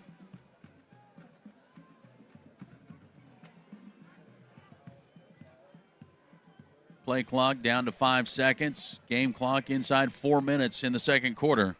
Vero leads 36-0. Handoff off the left side. Past the 20, or right at the 25-yard line. Yeah, it's third down now, and it's a makeable third down, depending on you can either throw the ball or you can run the ball. You got a chance. It's a manageable third down. 3:30 and counting, second quarter. It's a 3rd and 3 coming up for the Panthers from their own 25-yard line. And from the huddle, 4 receiver set, 2 on the right, 2 on the left, 1 back in the backfield. Handoff left side, trying to find an angle here and nothing going. I believe that's Baker on the carry. And they're short of the first down mark. Yeah, he got about 1.5 yards. His blocking was a little weak on that coming around there, and but he did touch the ball and he did pick up 1 yard. So are they bringing the punt unit out? Yeah, they're bringing the punter out. Interesting call, Gary. I kind of thought they might go for it here. I mean, you're down 36-0. Yeah, I mean, why not? Yeah, to me, every series then is a 4-down series. That to me, that's every time you get it should be 4 down. Oh. Delay a game. Now it's going to be 7 yards. Still got 2:19 to go, second quarter. These are little mistakes that just haunt a coach, no matter what level you coach at. Martin will get the snap. Going to punt the ball away, and he shanks it off the foot. Goes into the visiting stands.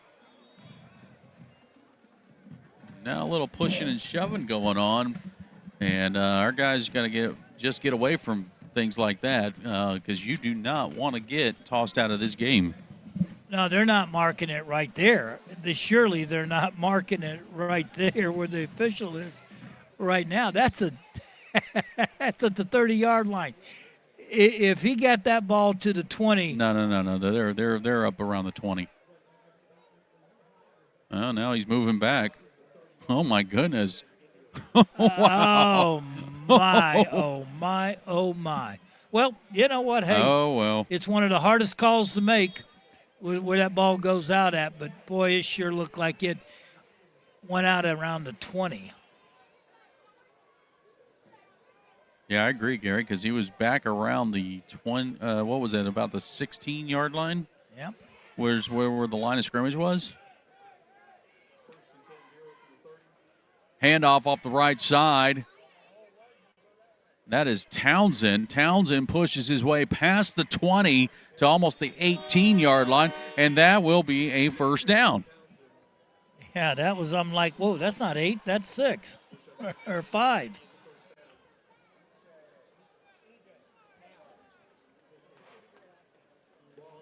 And it was 6. Travion Townsend. Yeah, there you go. They're like, hey, we know you just ran 60 yards for a punt return. We'll get in there and run the ball. Yeah. Yeah. First down and 10. And it's a Hummingbird Care Services red zone alert. Ball at the 18-yard line, first down and 10. Play action. Wide open. How about that for Crutchfield? Jordan Crutchfield gets the touchdown, 18-yard catch. And took a good hit as he got into the end zone. Way to hang on the ball, Crutch. You did a great job. Good route. Nice throw by EJ. It's a deep corner, a post route, and he just broke it beautifully. The timing was just beautiful throw to get it in there for the touchdown. Yeah, White did a great job on the play action and then just fired that ball in there. Wait for the extra point. Riley Swanson out to kick. Banzoff puts it down. Swanson through the uprights. 43 Vero Beach on top. Linus Cadillac Buick GMC of Vero Beach has been a part of the community for over 2 decades and proudly supports our Fighting Indians. It's important to put the best team on the field to ensure a winning season. Linus Cadillac Buick GMC fields a lineup that all fans can agree has championship pedigree. From the 2025 Cadillac Escalades to the new XT5 Luxury Optic Sport 2, late model pre-owned vehicles too. 1401 Highway 1, Vero Beach, LinusCadillac.com. HBS Glass is a proud supporter of Fighting Indians Athletics and Christian FM. Since 1973, HBS Glass has served homeowners, architects, and contractors in the Vero Beach area. HBS Glass offers hurricane impact windows and doors. HBS Glass, 722 3rd Place or hbsglass.com. Thanks to HBS Glass. WSTF Vero Beach, Christian FM. 30 yards, 2 plays, 18-yard catch by Jordan Crutchfield, and it is a 43-0 lead for the Fighting Indians with 1:21 remaining before we get to halftime. This scoring drive brought to you by the McCall Insurance Agency. Swanson gets set for the kickoff. This one's going to go high and deep. But it to the 5. Return to the 10. And what coverage by Vero Beach as it gets to about the 6-yard line, or excuse me, about the 12-yard line, and that's it. Wow, I tell you what, they played Miami Central last week, and they got beat 39-0 in their 4 quarters of that game there. And Central's a great team. I'm not taking anything away from them. But, boy, I tell you what, Vero has had a beautiful first half. I mean, literally, any way you want to score, they figured a way of scoring. And again, whether it's special teams, defense is given a great field position, and they've moved the ball around and to different people. All right, first down and 10. Panthers, handoff. And the Indians are just right there in the backfield. It'll be a tackle for a loss. I'll almost say number 23 or 14. Again, that'd be the – and on that one, that was Malachi Reed in on that tackle. Good job of coming across there. Actually, that's 90 – actually, 53. That was 93. That's Burks. 5-3.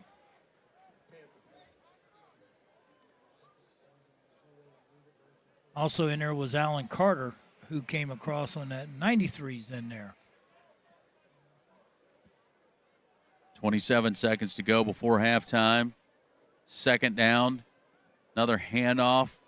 And nothing going there as the front 4 of Vero Beach just stacking it up. Is that Taylor? That's Taylor. Joshua Taylor, number 75. And that's going to be it. That's going to call the first half. Well, the Fighting Indians is clicking on all cylinders, no doubt about that. And the Indians going to go to the locker room with a 43-0 lead as we'll head down to the field. Matt's got Coach Jankowski. Coach, a pretty impressive first half, 43-0. Yeah, I think we got them overmatched a little bit, so we got to make sure we're doing the right things and keep it clean, and obviously it's make sure that we're paying attention to detail, doing all the little things right.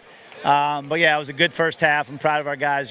Came out here and executed very well, I thought, in the first half. Coach, how about this crowd for a Thursday night? I know, pretty awesome. So we've got a great community, a great football family. So very, very excited about them being out here, and can't thank them enough. All right, thanks, Coach. All right, back to you guys. 43-0 lead for Vero Beach as they head into the locker room for halftime.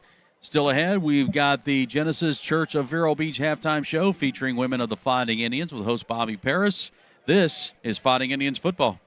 Hello, I'm Derek, the senior pastor of the Genesis Church of Vero Beach. And I am Ryan, the voice of Genesis Church of Vero Beach. We would like to invite you to... Wait a minute, I should do this piece. I'm the voice. Then you go right ahead, Ryan. I will. I would like to invite you to join us on Sunday mornings at 10:15 a.m. for worship at our new location. It's at 3660 16th Street, right beside Rosewood Magnet School and right across the street from Leisure Square Recreation Center, right here in Vero Beach. Hey, I was going to say that before you interrupted me. I'm sorry, Ryan. Please continue. At Genesis Church, we love Jesus and we love people, so we hope you come join us this Sunday at 10:15 a.m. The Genesis Church of Vero Beach, a place of love where honest men are known, unafraid to love the hardest heart of stone. You talk too much. Thanks, Ryan. Stick with me, kids, stick with me. Welcome to the Fighting Indians Halftime Show, brought to you by Genesis Church of Vero Beach. Here's your host, Bobby Paris. Welcome to Women of the Fighting Indians. I'm Bobby Paris, and it is my delight and privilege to interview the moms of our senior varsity players. My guest this evening is the beautiful France Mason. France is the mom to David Mason, number 50, offensive guard. And at 6 foot, 235 pounds, he is a welcome asset to that offensive line. But France is also the mom to Dale Mason, number 51, a defensive lineman. And at 6 foot, 210, a definite force for the defensive line. That's right, folks, not seeing double, but twin tag team for our Indians. Wow, France, you don't get a break watching our Indians play with your eyes on the field, watching both offense and defense. We have double trouble for our opponents, and that is so much fun. So welcome, France. Thank you, Bobby, for having me tonight. So tell us about yourself. I am originally from Montreal, Canada. I have been living in Vero Beach for 6 years, and I came long time ago, about 30 years, in the Washington, D.C. area, and decided to move to Florida and doesn't regret to this day. I have attended the Sherbrooke, Canada as a ESC teacher, and that was the profession I have chosen to work with people with disability. I have 4 children. I have Timothy, who is living in Maryland with his wife. I have my daughter Daphne, who is living in Tampa with her husband, and my first grandchild named Jaden. My daughter is a nurse practitioner. She will be graduating in May, so she's finalizing her. Yes. And my son Timothy, working for a company, an international company for pool in the Maryland area. Any other family members in the area? No, I have only my children and I moved to U.S. and just here, and the rest of the family still in Canada. Oh. I love Canada. It's one of my favorite places at Epcot. But I have been to Canada, and it is beautiful.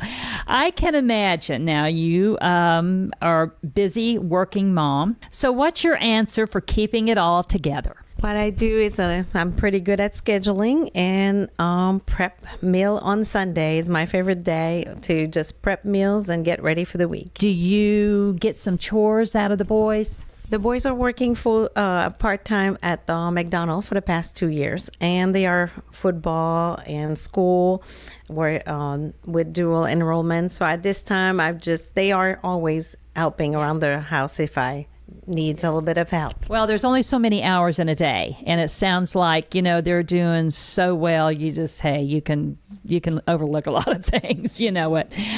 France, I know this is about you, but obviously the twin thing is always interesting. Are they identical? Yes, David and Dale are identical. I ask this because I have an identical twin sister, and even though we are best friends and do everything together, we have different personalities. And we always have. Do you find this same scenario with Dale and David?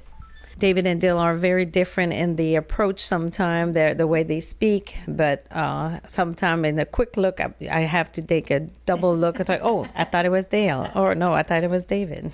I know we use the same grocery store, and for a while, if they didn't know us, they kept thinking, man, this one, she is in here all of the time. And then they find out there's 2 of us. So that's always funny. Have you been a football mom for very long? And have they always played on different sides? I have been a football mom for the past 6 years. The boys were in travel team, and no, they have been on the same defensive line until JV, and then they've been both on different line, and appreciate each of them have different skills and different, Okay, and with that, which is the most difficult offense or defense to understand?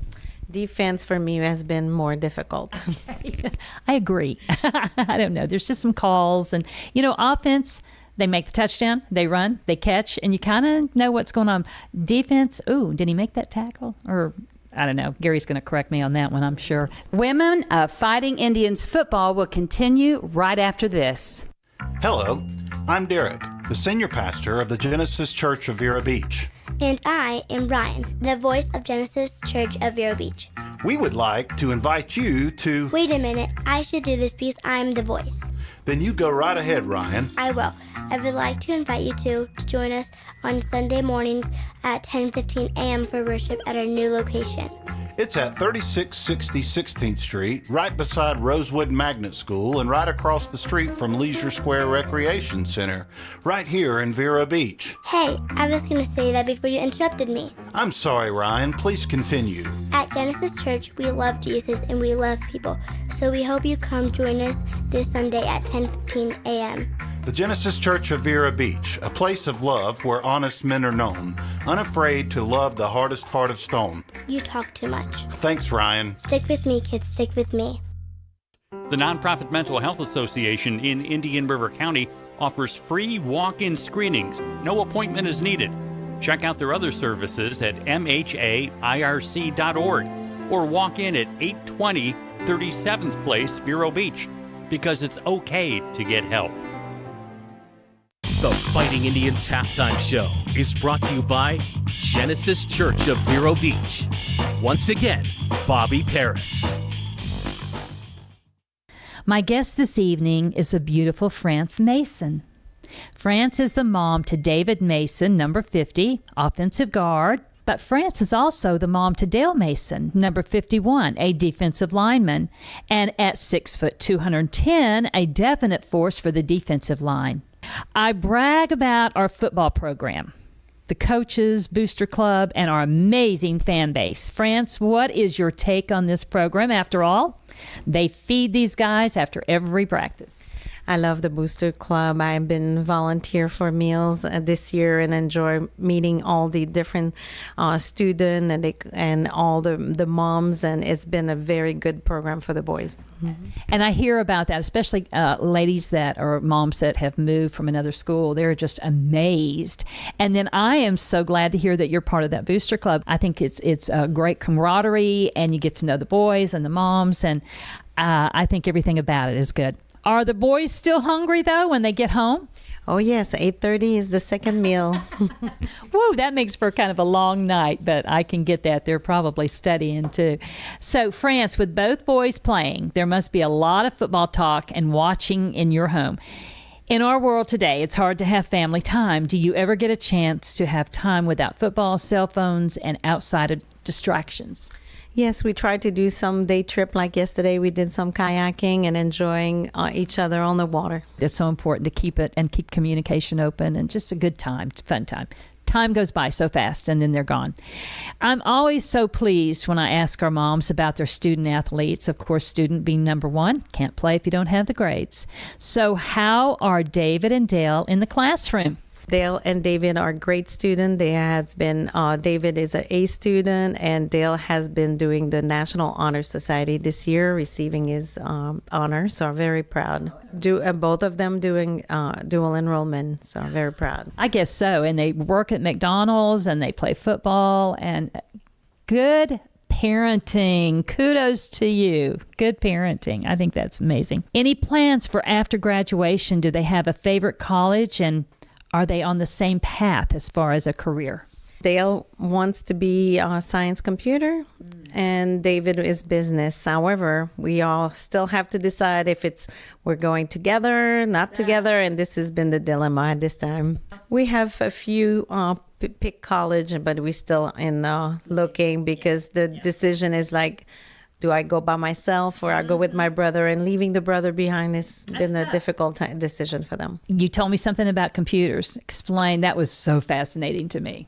David and Dale has, when they start working at McDonald's 2 years ago, their plan was to buy gaming computer. So they bought all the parts, and I was a little bit skeptical because it was a lot of money on those boxes, but they finally put it all together and it's running and they are amazing. I could not believe it. Yeah. I know you said it was a little scary because there's a lot of money involved in those boxes full of parts, and when the fan motors started working, you were like, yay. But golly, I can't even, that is just amazing to me. Anybody that can even work a computer, let alone put it together. That would be me. Okay, I ask this of every mom, and they always have great answers. In our crazy, broken world, what would you say are 3 great pieces of advice for raising a child to be a successful adult? Communication. Keep the communication together and spend time. Make some special memories for me is very important. And 3 is to be involved with their friends and be involved with their school, to be knowing who they're hanging out and make sure that you're aware and being part of their life. Mm-hmm. Making your home a safe space, I say. And they know they can come home and talk to you.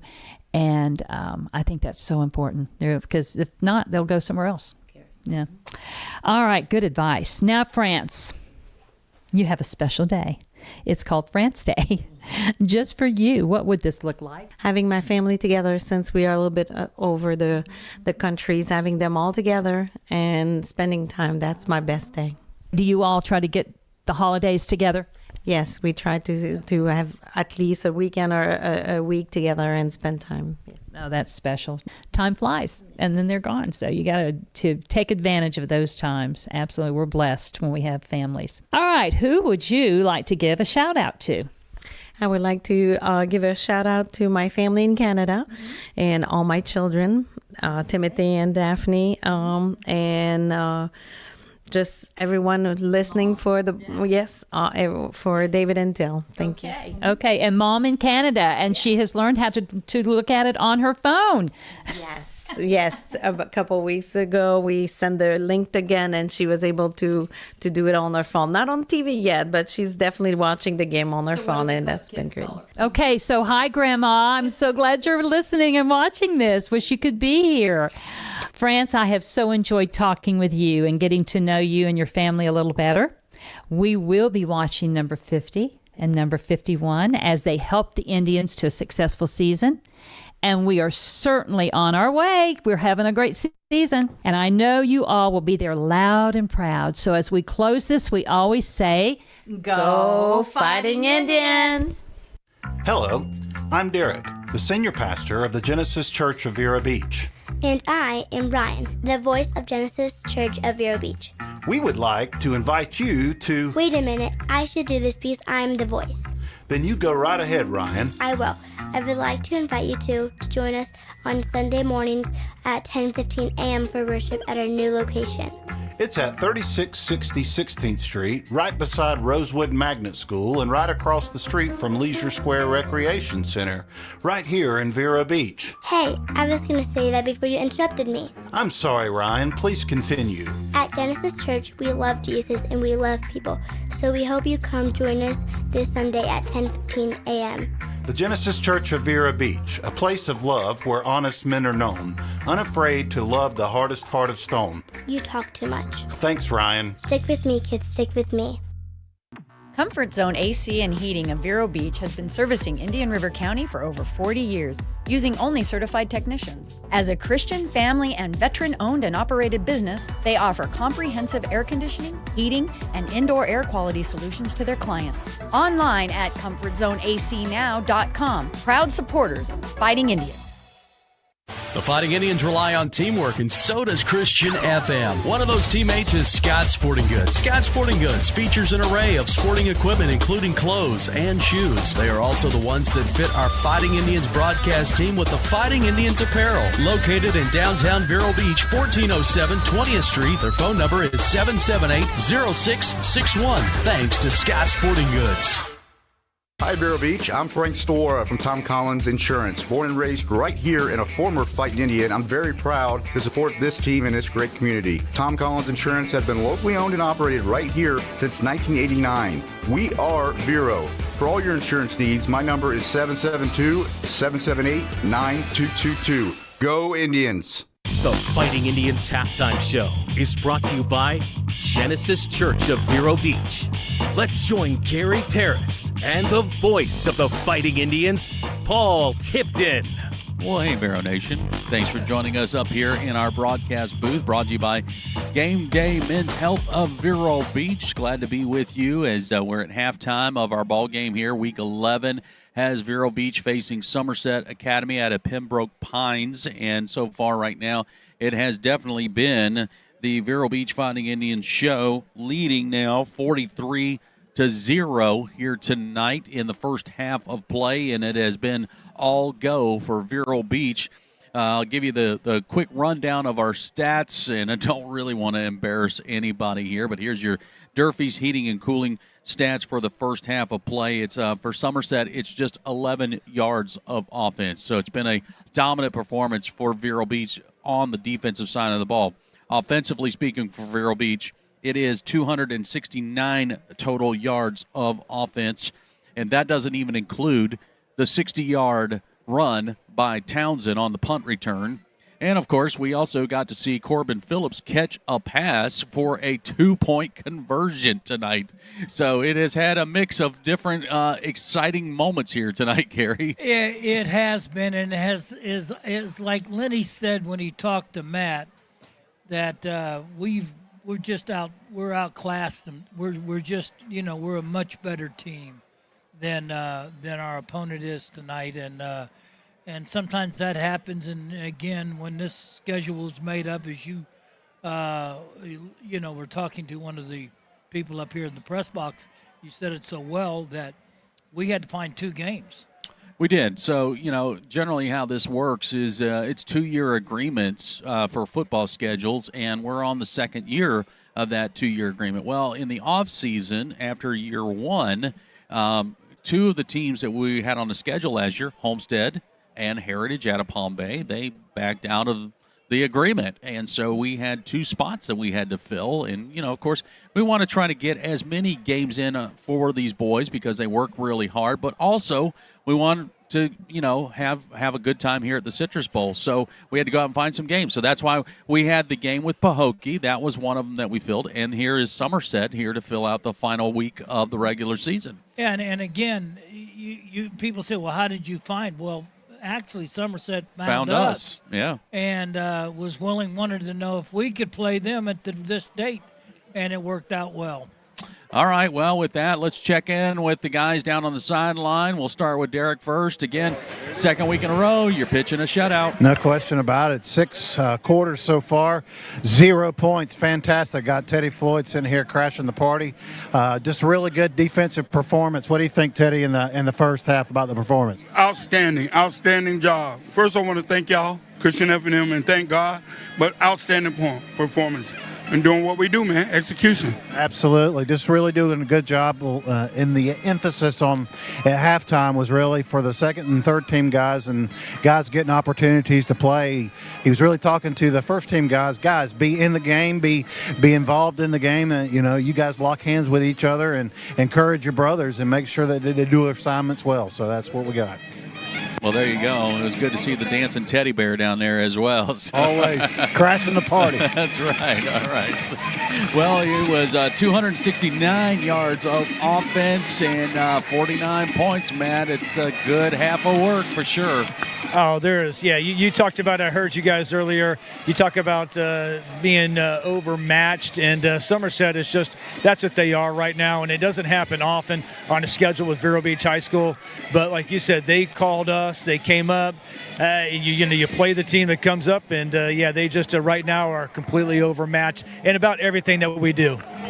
Yeah, no kidding. And again, EJ having another solid night as the quarterback, 12 of 16, 3 touchdowns, 191 yards, and doing it on the ground as well. 5 carries, 35 yards, 2 touchdowns. You got Trey Woods, who's got 3 catches, 39 yards, and 2 touchdowns. So, it's just been a lot of pitch and catch, Gary, and when needed, we'll run the ball and oftentimes going untouched. Unbelievable, great first half. And, again, you're going to see a lot of people play with the running clock here the second half. All right, well, with that, we're ready to start the second half of play. So why don't we turn our attention out here on the field as Gary and I will take a look here and get set as Somerset, they won the toss at the beginning here, and they deferred to the second half. So the Panthers will get a chance to receive the ball to start this third quarter. Last couple of kicks by Vero Beach have been interesting as they've kind of gone short, and Somerset almost seems, Gary, a little confused at times about who's going to catch the ball. Yeah, well, especially with this wind going this way, the wind has been flowing from the west to the east, at actually more like the northeast to the northwest to the southeast, and that way. Is that all right? Have I got that right? Going boom, that's it. Yes, you did. Here we go. Mauer's going to kick this one high. It's going to go deep, and it just crosses the goal. And it will be a touchback as we get the second half underway. And, Gary, we got this game, and then Vero Beach is going to have an open date next week because the state inserted an extra week of regular season to kind of make up. In fact, they've only actually got a couple of days. They've got to get their games in by Tuesday. And any of these games that were postponed through the course of the season, they've got to get them made up by Tuesday. And then on Thursday is when the state will announce the official brackets. Right, and that's, again, I like that. That gives you a chance if you had to make up a game, you needed to make up a game, then you had to, the state's making you make up those games too. On first down, it's going to be a handoff and a tackle for a loss. Malachi Reed. No, you're right. Alan Carter come flying across. Yeah. He's the one Nice. I saw 3, and I'm thinking Malachi's shooting off the edge again. Yeah, that was Alan. That's Alan's second tackle for a loss in this game. And it is about a 3-yard loss on the play, almost a 4-yard loss on the play. 2nd and 13. Bear going to check to the sideline. He's inside 5 seconds, gets the snap off. It's going to go handoff left side, cuts back to the middle, past the 20 to about the 22. That's the best game they've had yet, to me, in a run, seems like. They picked up about 5 or 6 yards. I'm sure they've had one longer, but it's been for a long time they haven't had a positive run like that. Well, now 3rd down and 7. Got Justin Toon in there at one of the ends.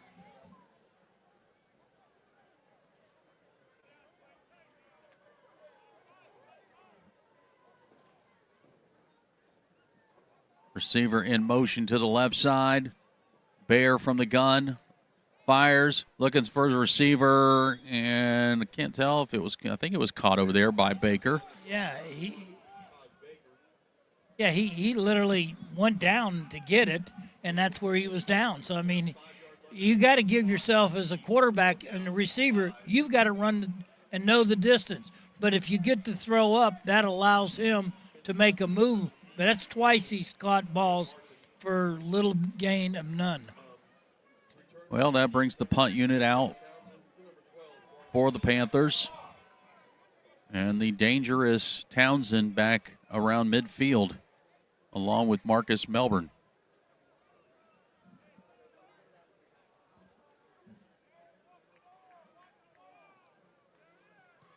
Punt is away. This one's going to be a high one, and it's towards Melbourne. Melbourne picks it up on the hop all the way back to the 30, looking for some blocks. Melbourne, and a flag is down. Melbourne to the 40, to the 45, still on his feet, and hit from behind at midfield where he is down. And we'll check the penalty. Now another late flag coming in.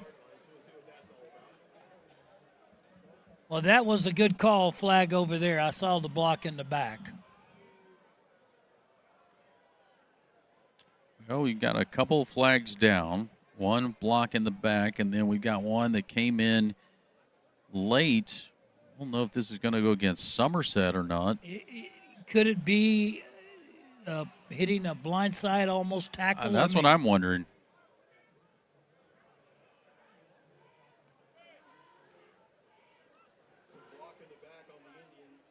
Yeah, it will be a block on the back.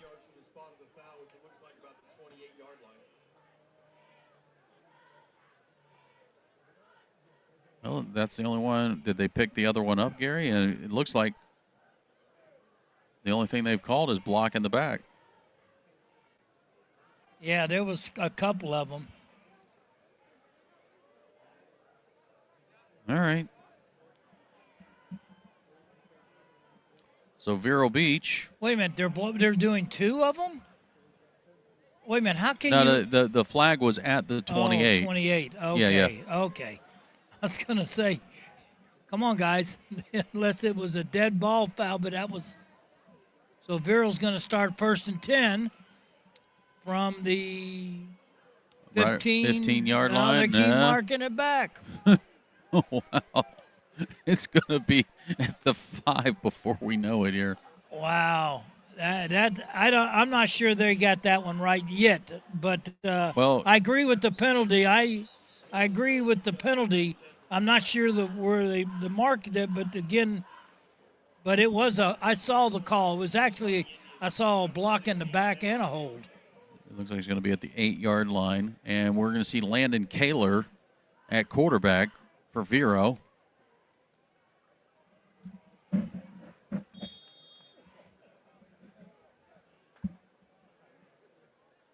Dagbolin in the backfield. It's going to be a handoff. Dagbolin off the right side. Chase working his way towards the 20-yard line. Nice run, Chase Dagbolin. That's about a 12-yard run for a first down. Brought to you by Tom Collins Insurance and Frank Stawara. 6:45 and counting, third quarter. It is a 43-0 lead for Vero Beach. And Gary, Indians working their way. They're going to take a timeout here, Gary. But Vero Beach, game in hand now, 43-0. It's going to have an undefeated regular season. And you and I were talking about this earlier. This is like either the 6th or 7th undefeated regular season for Coach Jankowski here at Vero. Yeah, it'd be good if we, It depends on how you read it or looked at something. There's one year, like 2018 or something, and there was like 11-1 or something like that. Or I'm not sure. To me, that wasn't what I think. What Matt was looking at one. I wasn't sure if that there was 2 losses or 1 loss. If that was a loss in which was the playoffs. But this is a regular season. We've got 6 or 7 of them. You're right. I mean, I really, you got to be proud of this Vero Beach football. Well, I said a lot of nothing there, didn't I? And you just said it well. Yeah. First down and 10 from the 20.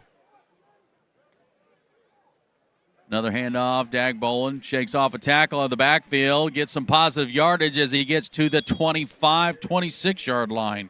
Wow, good job blocking. Shadrach Washington was up there. And how about the other Mason that was in there on that play? And that was Dale Mason. That is the one there. He's playing. Dale's playing. The other one's playing defense. Got 6 on the run there by Dagbolin. It's now 2nd and 4 at the 26. Render's going to shift. Quick pass for Landon Kaler off the right side. Was that Trey Woods? And Woods with the catch will get it to about the 28-yard line. That's about the only thing he did wrong today. He tripped over the line. Yeah, that carpet monster got a hold of him, didn't it? He did. he was really upset with himself.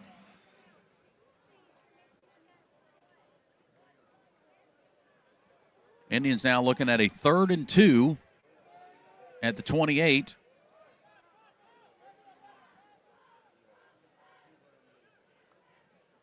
Kaler, hands off, Dagbolin, and he will get the first down and more as he gets to the 35-yard line. Good job blocking, and that is Dale Mason in there at one of the guards. David's other twin brother is there, and you've got Shadrach Washington and is in there, and then you've got Eli Rojas, and then we got I'm trying to see who's some of the others. That's 58 is Jonathan Darrell on that one, and so we got a whole new faces, all these new faces. 1st and 10 at the 36. 4:13 and counting. Another quick screen pass right side is caught and to the 40-yard line. And actually spotted around the 42, I think. Good quick throw by, when you Landon Kaler on that throw out there, just a quick throw out to Woods outside, and he gets up and gets about 7-8 yards. So another catch for Trey Woods, who's already got a touchdown tonight.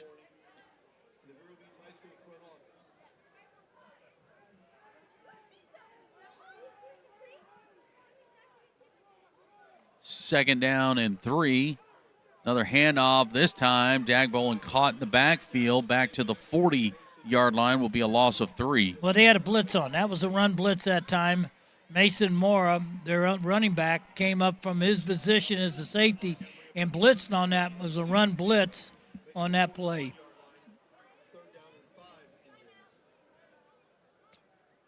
So this will become a 3rd and 5.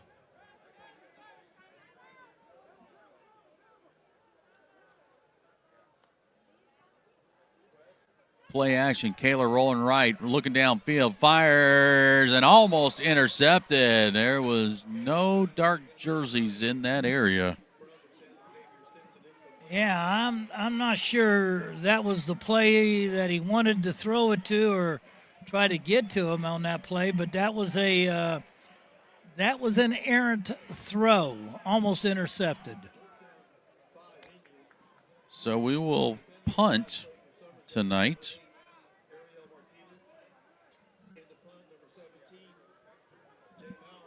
If I'm not mistaken, Gary, that's going to be our first punt. I think in a few weeks. In 2 games, for sure. Yeah. Maurer getting set. End over end punt. Will take a big hop. Well, it came dangerously close to touching one of the guys from Somerset and down inside the 20-yard line.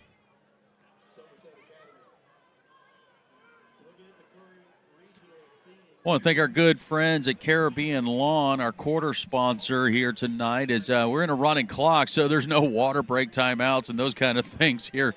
And when you're in a running clock situation, so generally we try to thank our quarter sponsors around that time. So we want to thank those guys and for supporting us and for supporting Vero Beach Fighting Indians football. Yeah, they're a good bunch of guys over there, and we appreciate it. 42-yard punt by Maurer. Ball is down inside the 20 at the 17-yard line.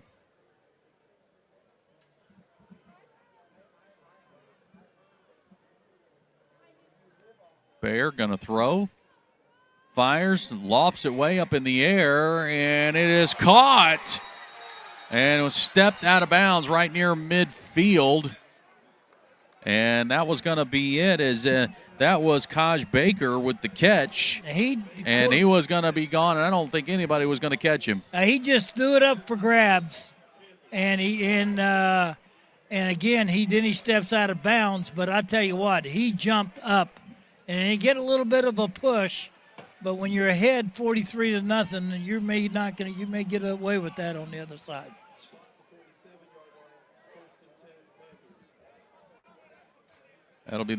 That's Panthers' second first down of the night. keeper, Bear, and now there's going to be a flag here as Bear was sliding, and not a good move there by us. And again, I'm going to be honest with you. He went down so quick, the momentum, you couldn't stop. I mean, he just, the defender just could not stop on that one. Now that'll be a 15er, and that will put the Panthers into Vero territory. But that's going to do it for the third quarter of play. Vero Beach, first half of work, scored 43 points, and at the end of 3, that's exactly where we sit, 43-zip. We'll have the fourth quarter right after this. Hi, JW here from Barker Air Conditioning and Heating, serving the Indian River County area since 1959 and supporting fighting Indian sports for decades. We're known for being HVAC specialists for installation and service. Local, licensed, and insured, Barker is a trained comfort specialist that services all makes and models. BarkerAC.com. Christian FM can put this game on the radio thanks to the support of businesses like Chuck Bateman State Farm Insurance in Vero Beach. Chuck's goal is to create an atmosphere where customers can talk about what's important to them. He's also a huge supporter of our local chapter of the Fellowship of Christian Athletes. Chuck's phone is 567-1106 or chuckbatemaninsurance.com. Start of the fourth quarter, Paul, Gary, Derek, Matt, Don, Week 11 football here at the Citrus Bowl. As we start the fourth quarter, and the Panthers from Somerset going to wind up on a long pass going over the middle of the field and almost caught. What a good play by the Vero Beach defense to break it up as Kaj Baker looked like he might have gone for a touchdown, and Baker still down on the turf. Yeah, that was a beautiful break up there, and I believe that was I can't believe see the number, 28? Is that Mari Jenkins? 20. It was 20, Number Eric 20, Neal. Eric Neal. We couldn't see him turn around. I couldn't find it was an 8 but Eric Neal did a great job of breaking that up. That was a touchdown if he doesn't get back there and do it. Hey, listen, I want to give a shout out to the Mason twins family. They have a group of them up in Canada that are listening to us every single Friday night. Their whole family listens to the Fighting Indians over Christian FM and Vero Nation Network. So we want to say thank you guys. Thank you up there in Canada. And we love having your family down here with us. Currently, Somerset Panther Kaj Baker down on the turf. As they check him out, we want to remind you this Tuesday night, Gary and I will have Coach Jankowski at Cap's Pizza for Coach's Corner. Love for you to come join the show. We'll have our Scott Sporting Good players of the game, along with some thoughts from Coach Jay. As after tonight's ball game, the Indians will get a week off as the state has an extra week of footballs for some makeup games. And then the following week on Friday the 14th is when we will have our first playoff game. Handoff's going to go to Mora. Mora wiggled his way for a few yards.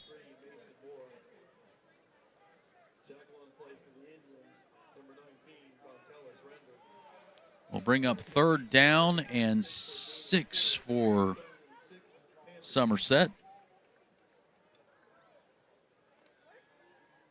Ball resting at the 36 of Vero Beach. Dontelis Render also plays offense and defense. He made that last tackle. Receiver in motion, and we just gave him 5 free yards. You know, it's so funny because I know that Coach Mata, Coach Bethel, and all those guys work on that day in and day out. And they, for some reason, they haven't bought into it totally yet. Well, with a week off, they might want to wish that they were buying into it. There might be some extra practice time. 3rd and 1. Handoff, Mora. Mora's got the first down. And that will be it. He'll get about 2 yards out of the play. And that'll be a first down for the Panthers. As we're inside 10 minutes to go in the fourth quarter. Dontella surrender again. Big guy, just a place tight end. He's got a touchdown catch this year. He's now made a couple tackles for losses, and he's been he's got so much upside on him. I mean, there's so much positive there. Scores 43-0. It's first down and 10 for Somerset at the Vero 29.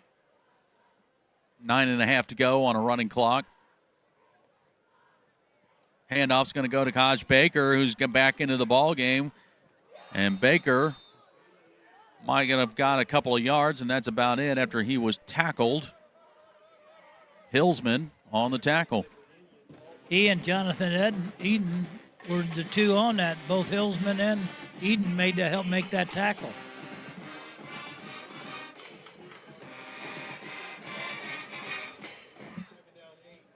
Just the second time tonight, Gary, that we've seen Kaj Baker, their leading rusher, actually carry the ball. I promise you'll start seeing a whole lot of it.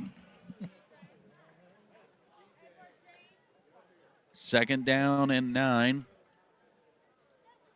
Play action, going to go for a pass over the middle, and nobody there. Somebody on the wrong page. Yeah, I think they were trying to get the ball out to Braylon Cannon on that play, but he was overthrown. He was well covered. I saw 4 black jerseys and 1 white jersey out there. They squeezed him in. Third down and 9. Coming up 8 minutes to go, fourth quarter. 43-zip lead, Vero Beach. Twin receivers on either side. Bayer fires over the middle. It's tipped, and it's intercepted. Tip drill and intercepted by the Fighting Indians. Jonathan Eden. Yeah, Jonathan Eden, we just talked about him getting in and getting a chance to play. A good job of tipping the ball back, and that was number 42 that made the tip. That's Jude Stefan that made that tip, and Eden made the interception. Good job by the linebackers. So the Vero offense out on the field.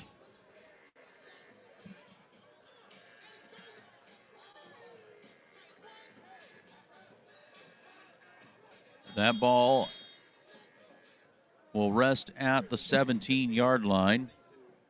First down and 10 for Vero, as we're now inside 7 minutes to go in the fourth quarter. A 43-0 lead for Vero Beach. Landon Kaler at quarterback.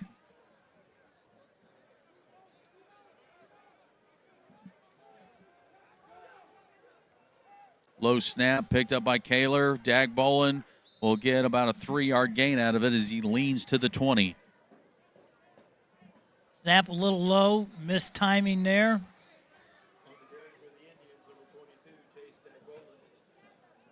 Second and 7. A little shuffling of players as coach trying to get as many guys in as possible. Trying to see who's now going to take that snap. Keeper to the 25, almost to the 30-yard line. And, Gary, is that your boy from JV? Yes, that's Is that France? That's France right there. How about that? JR, they call him. And that is France. JV was our star quarterback this year at JV. And he got a chance to do and got a chance to play, and he does what he does. He likes to do that play. That's that same play we see for the varsity you saw right there. 5'11", 170-pound sophomore, and I'm going to take a chance here, Gary, and is that Bryfill? France's last name? No, it's France's his last name. France's his last name? Yeah. Okay. Or at least I think that's what I've always called him. I don't even know why I'm going by you. I know it. Why? Oh, Don is sitting next to me. Don, you just need to like smack me because that was like that might be the bonehead play of the season I've right never there. called him whatever you just said. Briffle. I've never called him Briffle. I've called him JR. I've called him Franz. Like I said, folks, I truly admit I made a mistake in asking Gary Paris to pronounce a name or remember a name of somebody. I never called that kid. I've had him for 2 years. And you would think you would know his name, Yeah, but you don't. Kaler's got a hand off. Dagbolin off the left side. We'll get to the 31, maybe 32-yard line.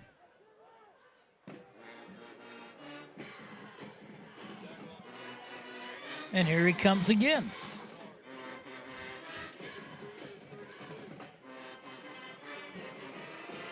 I'm not even sure which name to go with right now, Gary. I'm just. We call him JR. All right, JR. Let's see what you got on second down. Keeper. Bounces out. Turns it upfield. Wow, showing some strength. Still pushing his way to the 40-yard line and a first down. There you go, JR. There should be a flag for throwing it. Yep, flag's coming in.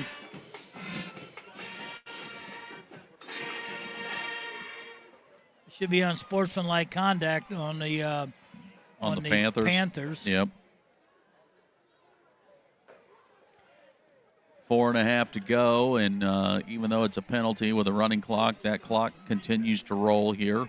JR did not quit running and got a good how push about by that? his line. Yeah. The sophomore showing some strength and grit, determination.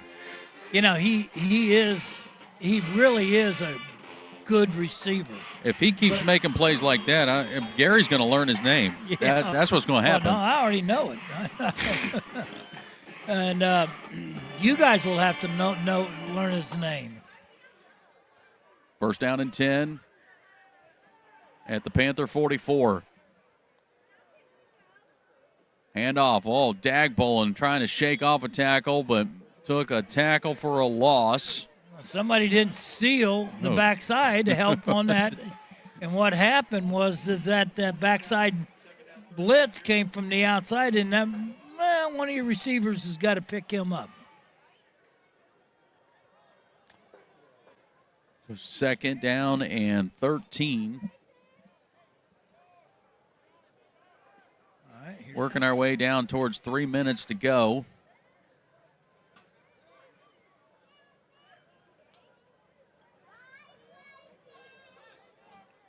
We'll line up 4 receiver set, 2 on either side.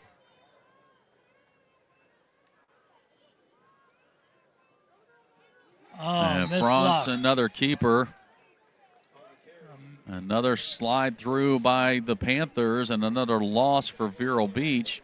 Yeah, that was tough. They had you got to get beat right up front. One of your offensive linemen, when he opened the door, we call that an open the door missed tackle because you just opened the door or missed block and you just right into there to the handoff. So now it's third down and 15.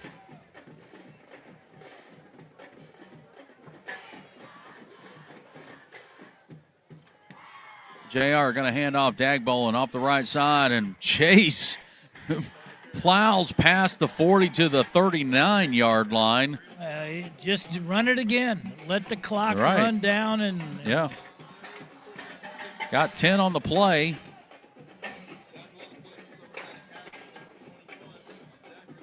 Got to thank HBS Glass, our fourth quarter sponsor.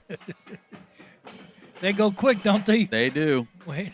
As we're down to a minute 45. I want to thank Rob and all the folks there at HBS Glass for their support of Vero Nation Network, Christian FM Sports, and also Vero Beach Fighting Indians football. 90 seconds to go in the game. Fourth down. And JR with a keeper gets body slammed.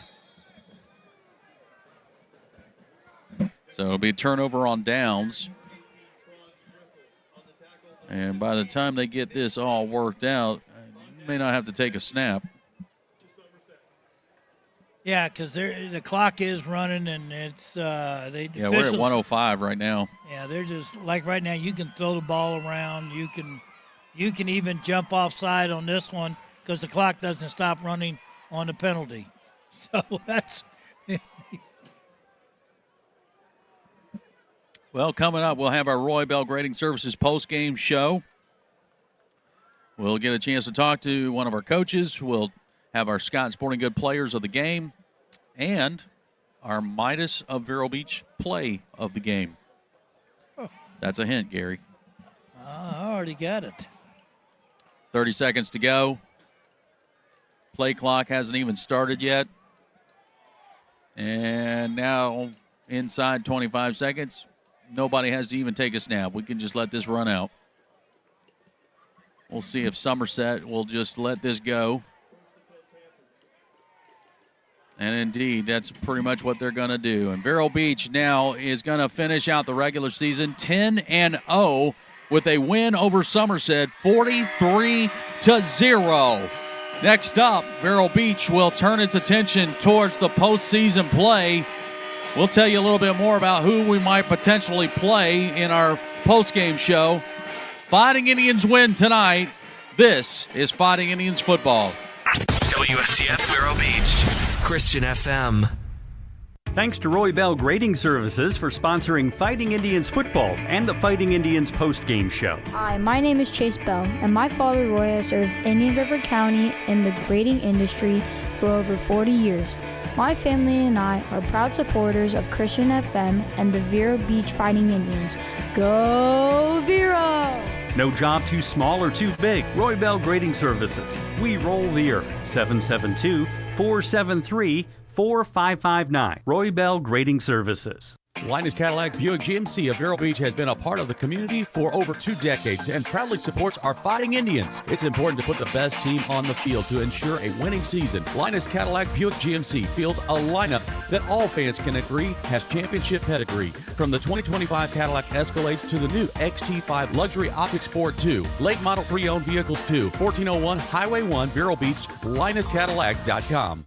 Thanks to our partners, Vero Elite Rehab and Orthopedic Surgery in Vero Beach. Doctors Marcus Malone, Ron Robinson, and Kent Smiley love serving their patients and the community. Same day and next day appointments are available. More at VeroEliteOrtho.com. Welcome to the Fighting Indians postgame show, presented by Roy Bell Grading Services. Fighting Indians now 10-0 with a win tonight over Somerset Academy, 43-0. All of that scored in the first half of play. And Vero Beach now will get a little time off, and then they're going to find out who they're supposed to play for week 1 of the playoffs. But before we get to all of that, we're going to go down to the field, check in with Matt, who's got our coach tonight. I think it's is that Scooter Rahal? That's Scooter Rahal. We got to turn him around on a scooter here. All right. Hey, Coach, first of all, congratulations on a 10-0 season. I know that's one thing you coming into the season, you want to check that box, but you guys were able to do it. Yeah, absolutely. Coming into the season, it's all about one game at a time, and we knew our schedule was front-loaded pretty heavy, so we figured, if we can get through each game right with a plan and a purpose and get better along the way, that was the main goal. And so, we were able to fortunate to do it with winning, which always doesn't happen. But we do feel like we're playing really good football now here at the end of the year. It really does. You talk about, we mentioned it earlier with Paul, he said the team is trending in the right direction. Offensively, defensively, you guys are definitely doing that. Yeah, absolutely, and that's the way we wanted to be going. And sometimes there's bumps in the road and things that happen and adversity, but we've kind of worked through it, and we really felt like maybe 3 or 4 weeks ago we were really practicing well and kind of got into a good routine, and the energy was picking up, and so to be functioning well on all 3 phases of the game is pretty good. But we got to go find a way to get better in this next week, this open week, and build upon that. Coach, obviously this team you guys were way overmatched for this team. They didn't quit, but I was real proud of our boys playing with class tonight. Yeah, that's it's big, and that's kind of the great thing about being in Vero Beach Athletics is there's a great foundation set for us way before we got here, and even in baseball and football along and all our sports, I feel like our kids are great kids, and our community's a great community, and that's the only way we're going to do it. Coach, what do you say to the players? You got a week off to get ready for the playoffs. Just kind of keep them engaged, keep them focused, give them a little downtime, right? Let them kind of heal up, have a little fun, and then just remind them about, what's in front of us. There's and we like to call it a magic ride, right? And in the purpose that we all really had set forward at the beginning of the year was to get to that last game.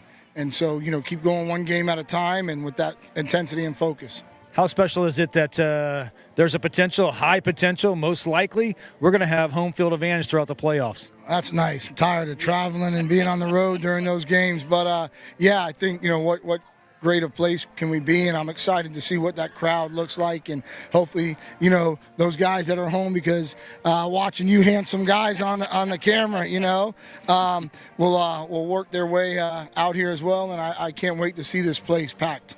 Well, Coach, we'll let you hobble off, wheel off, do what you need to do, heal up. We'll see you in a couple weeks. I appreciate it. I hope the cameraman got a good picture of my buggy right here. I want you to know that yesterday was surgery. Today I had Coach Day riding in the basket around campus. And so we were going down the hallways. He was my wingman like Snoopy with the helmet. But thank you guys for all you do. You guys are wonderful, awesome. I appreciate everything. Love this guy. Thanks, Coach. All right, back to you guys. All right, Scooter Ray Hall. I love it, man. That's cool. Yeah.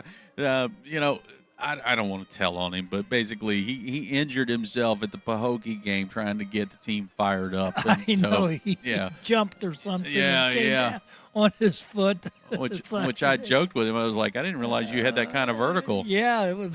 There was a little light underneath the shoe in the grass. Yeah, it was like one sheet of paper or two sheets of paper. I'm not really sure. We're not sure. Yeah.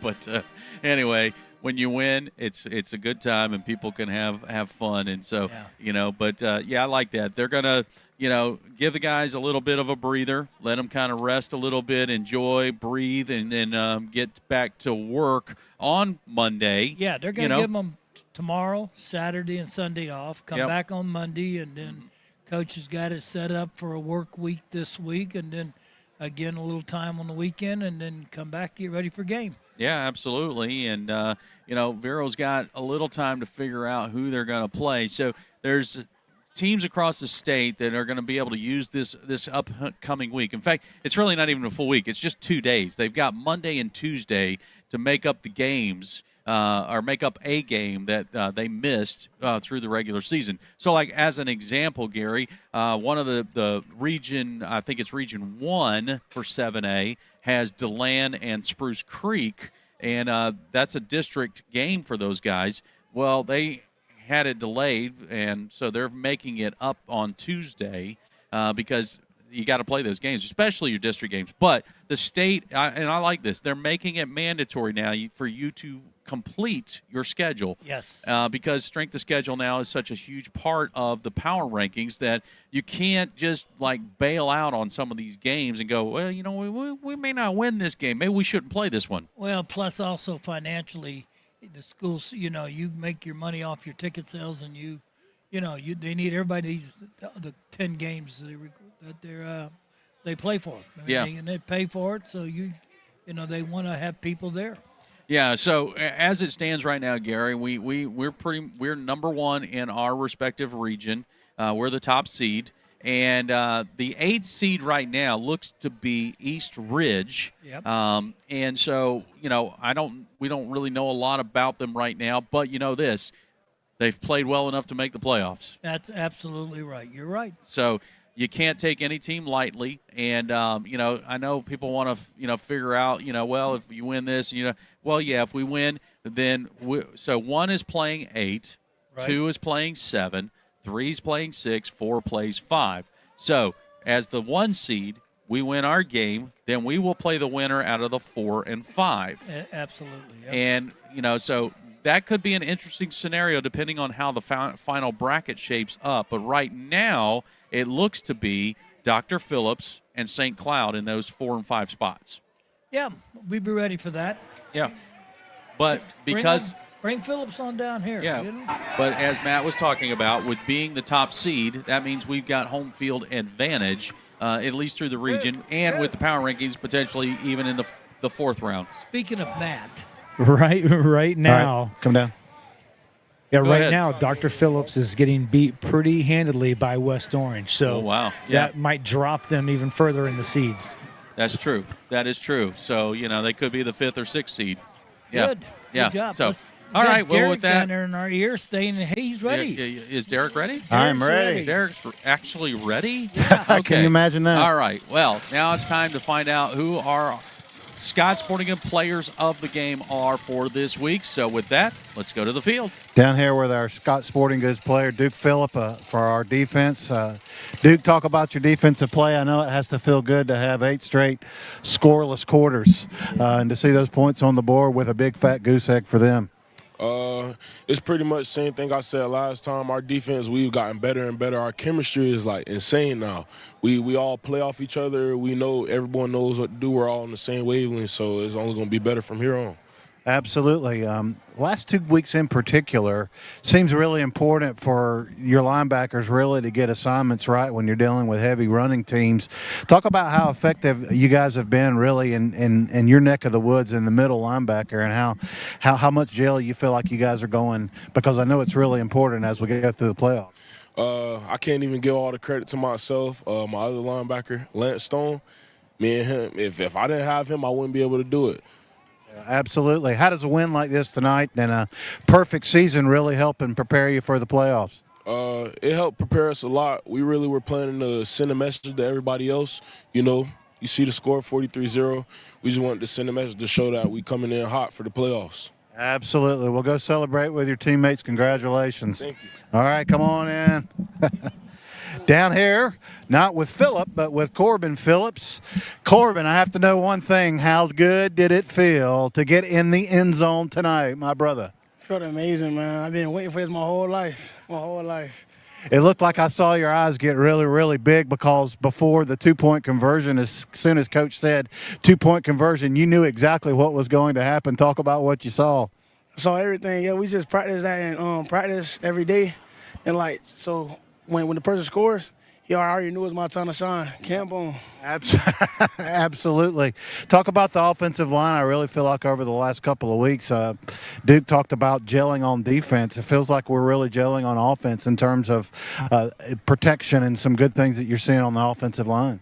Yeah, our line is great. It's amazing. Like, every day at practice, we always talk to each other, communicate, coaches, steps, all that stuff. So we got a great connection with the whole line, even the backups. We all the same. Absolutely. Talk about our season and what do you got to look forward to in the playoffs? What are you thinking about for the playoffs? I'm thinking that it's going to be we're going to the States. Right. You know what I'm saying? Like, the score is 43-0. We just showing everybody that we coming. We coming in hot. We coming ready. Absolutely. A lot of people listening tonight online. Anything you want to say to Vero Nation tonight? Let's go, Vero. All right. That's right. All right, guys, back to you. Thank you. Go celebrate with your teammates.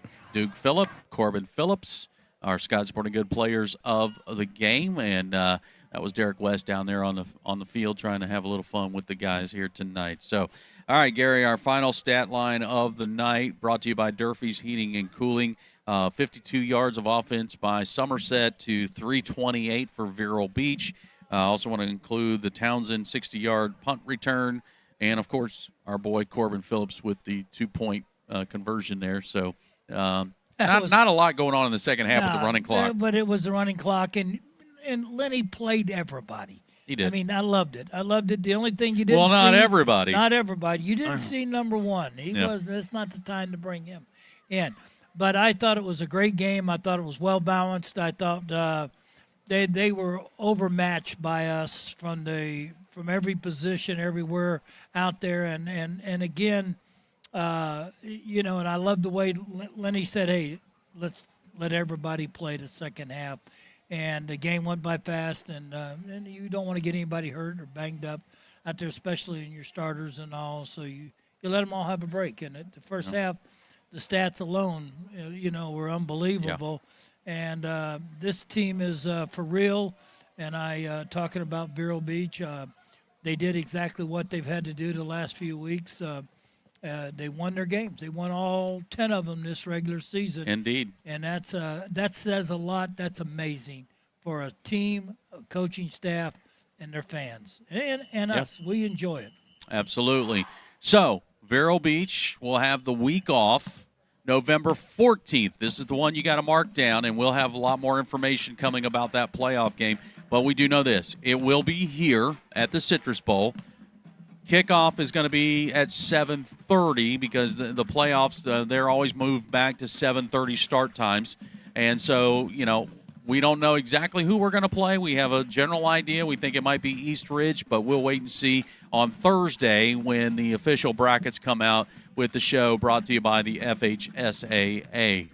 All right, well, it's been a fun night here playing some Thursday night football. And the big play. Oh, you're right. Yeah, thank you. That's right. The Midas of Vero Beach play of the game. What do you got? I got the punt return. Man. 60-yard Townsend. 60-yard Townsend. Yeah. What a play. What a move. He kept his balance, and once he got hit, he got banged around. All of a sudden, he was off and running, man. Yes, he was. Great. It was. All right. My nomination is going to be for Corbin Phillips, with the 2-point conversion. I mean, how often do you see almost 400-pound man catch a ball and get into the end zone? And he didn't bobble it. It was soft hands. He reached up there and grabbed it, and nobody was going to take that away from him. No kidding. Well, there you go, folks. And I'm sure everybody else has got some ideas on their play of the game, but that's our picks for this week. So I want to thank you so much for joining us each and every week. Our executive producer is John Hamilton. Our director and producer is Stephen Tipton. I want to thank Ashley Curry, Sebastian Bois, Miller West, and Jeremy Fimia. Don Dexter with stats, Bobby Parrish with the interviews, Derek and Matt down on the sidelines, my buddy here in crime, Gary Parrish. I'm Paul Tipton. Thanks for joining us. We'll see you in a couple of weeks, or you can join us Tuesday at Caps for Coach's Corner. Join us on the show. I'm Paul Tipton saying good night, God bless, and go Indians.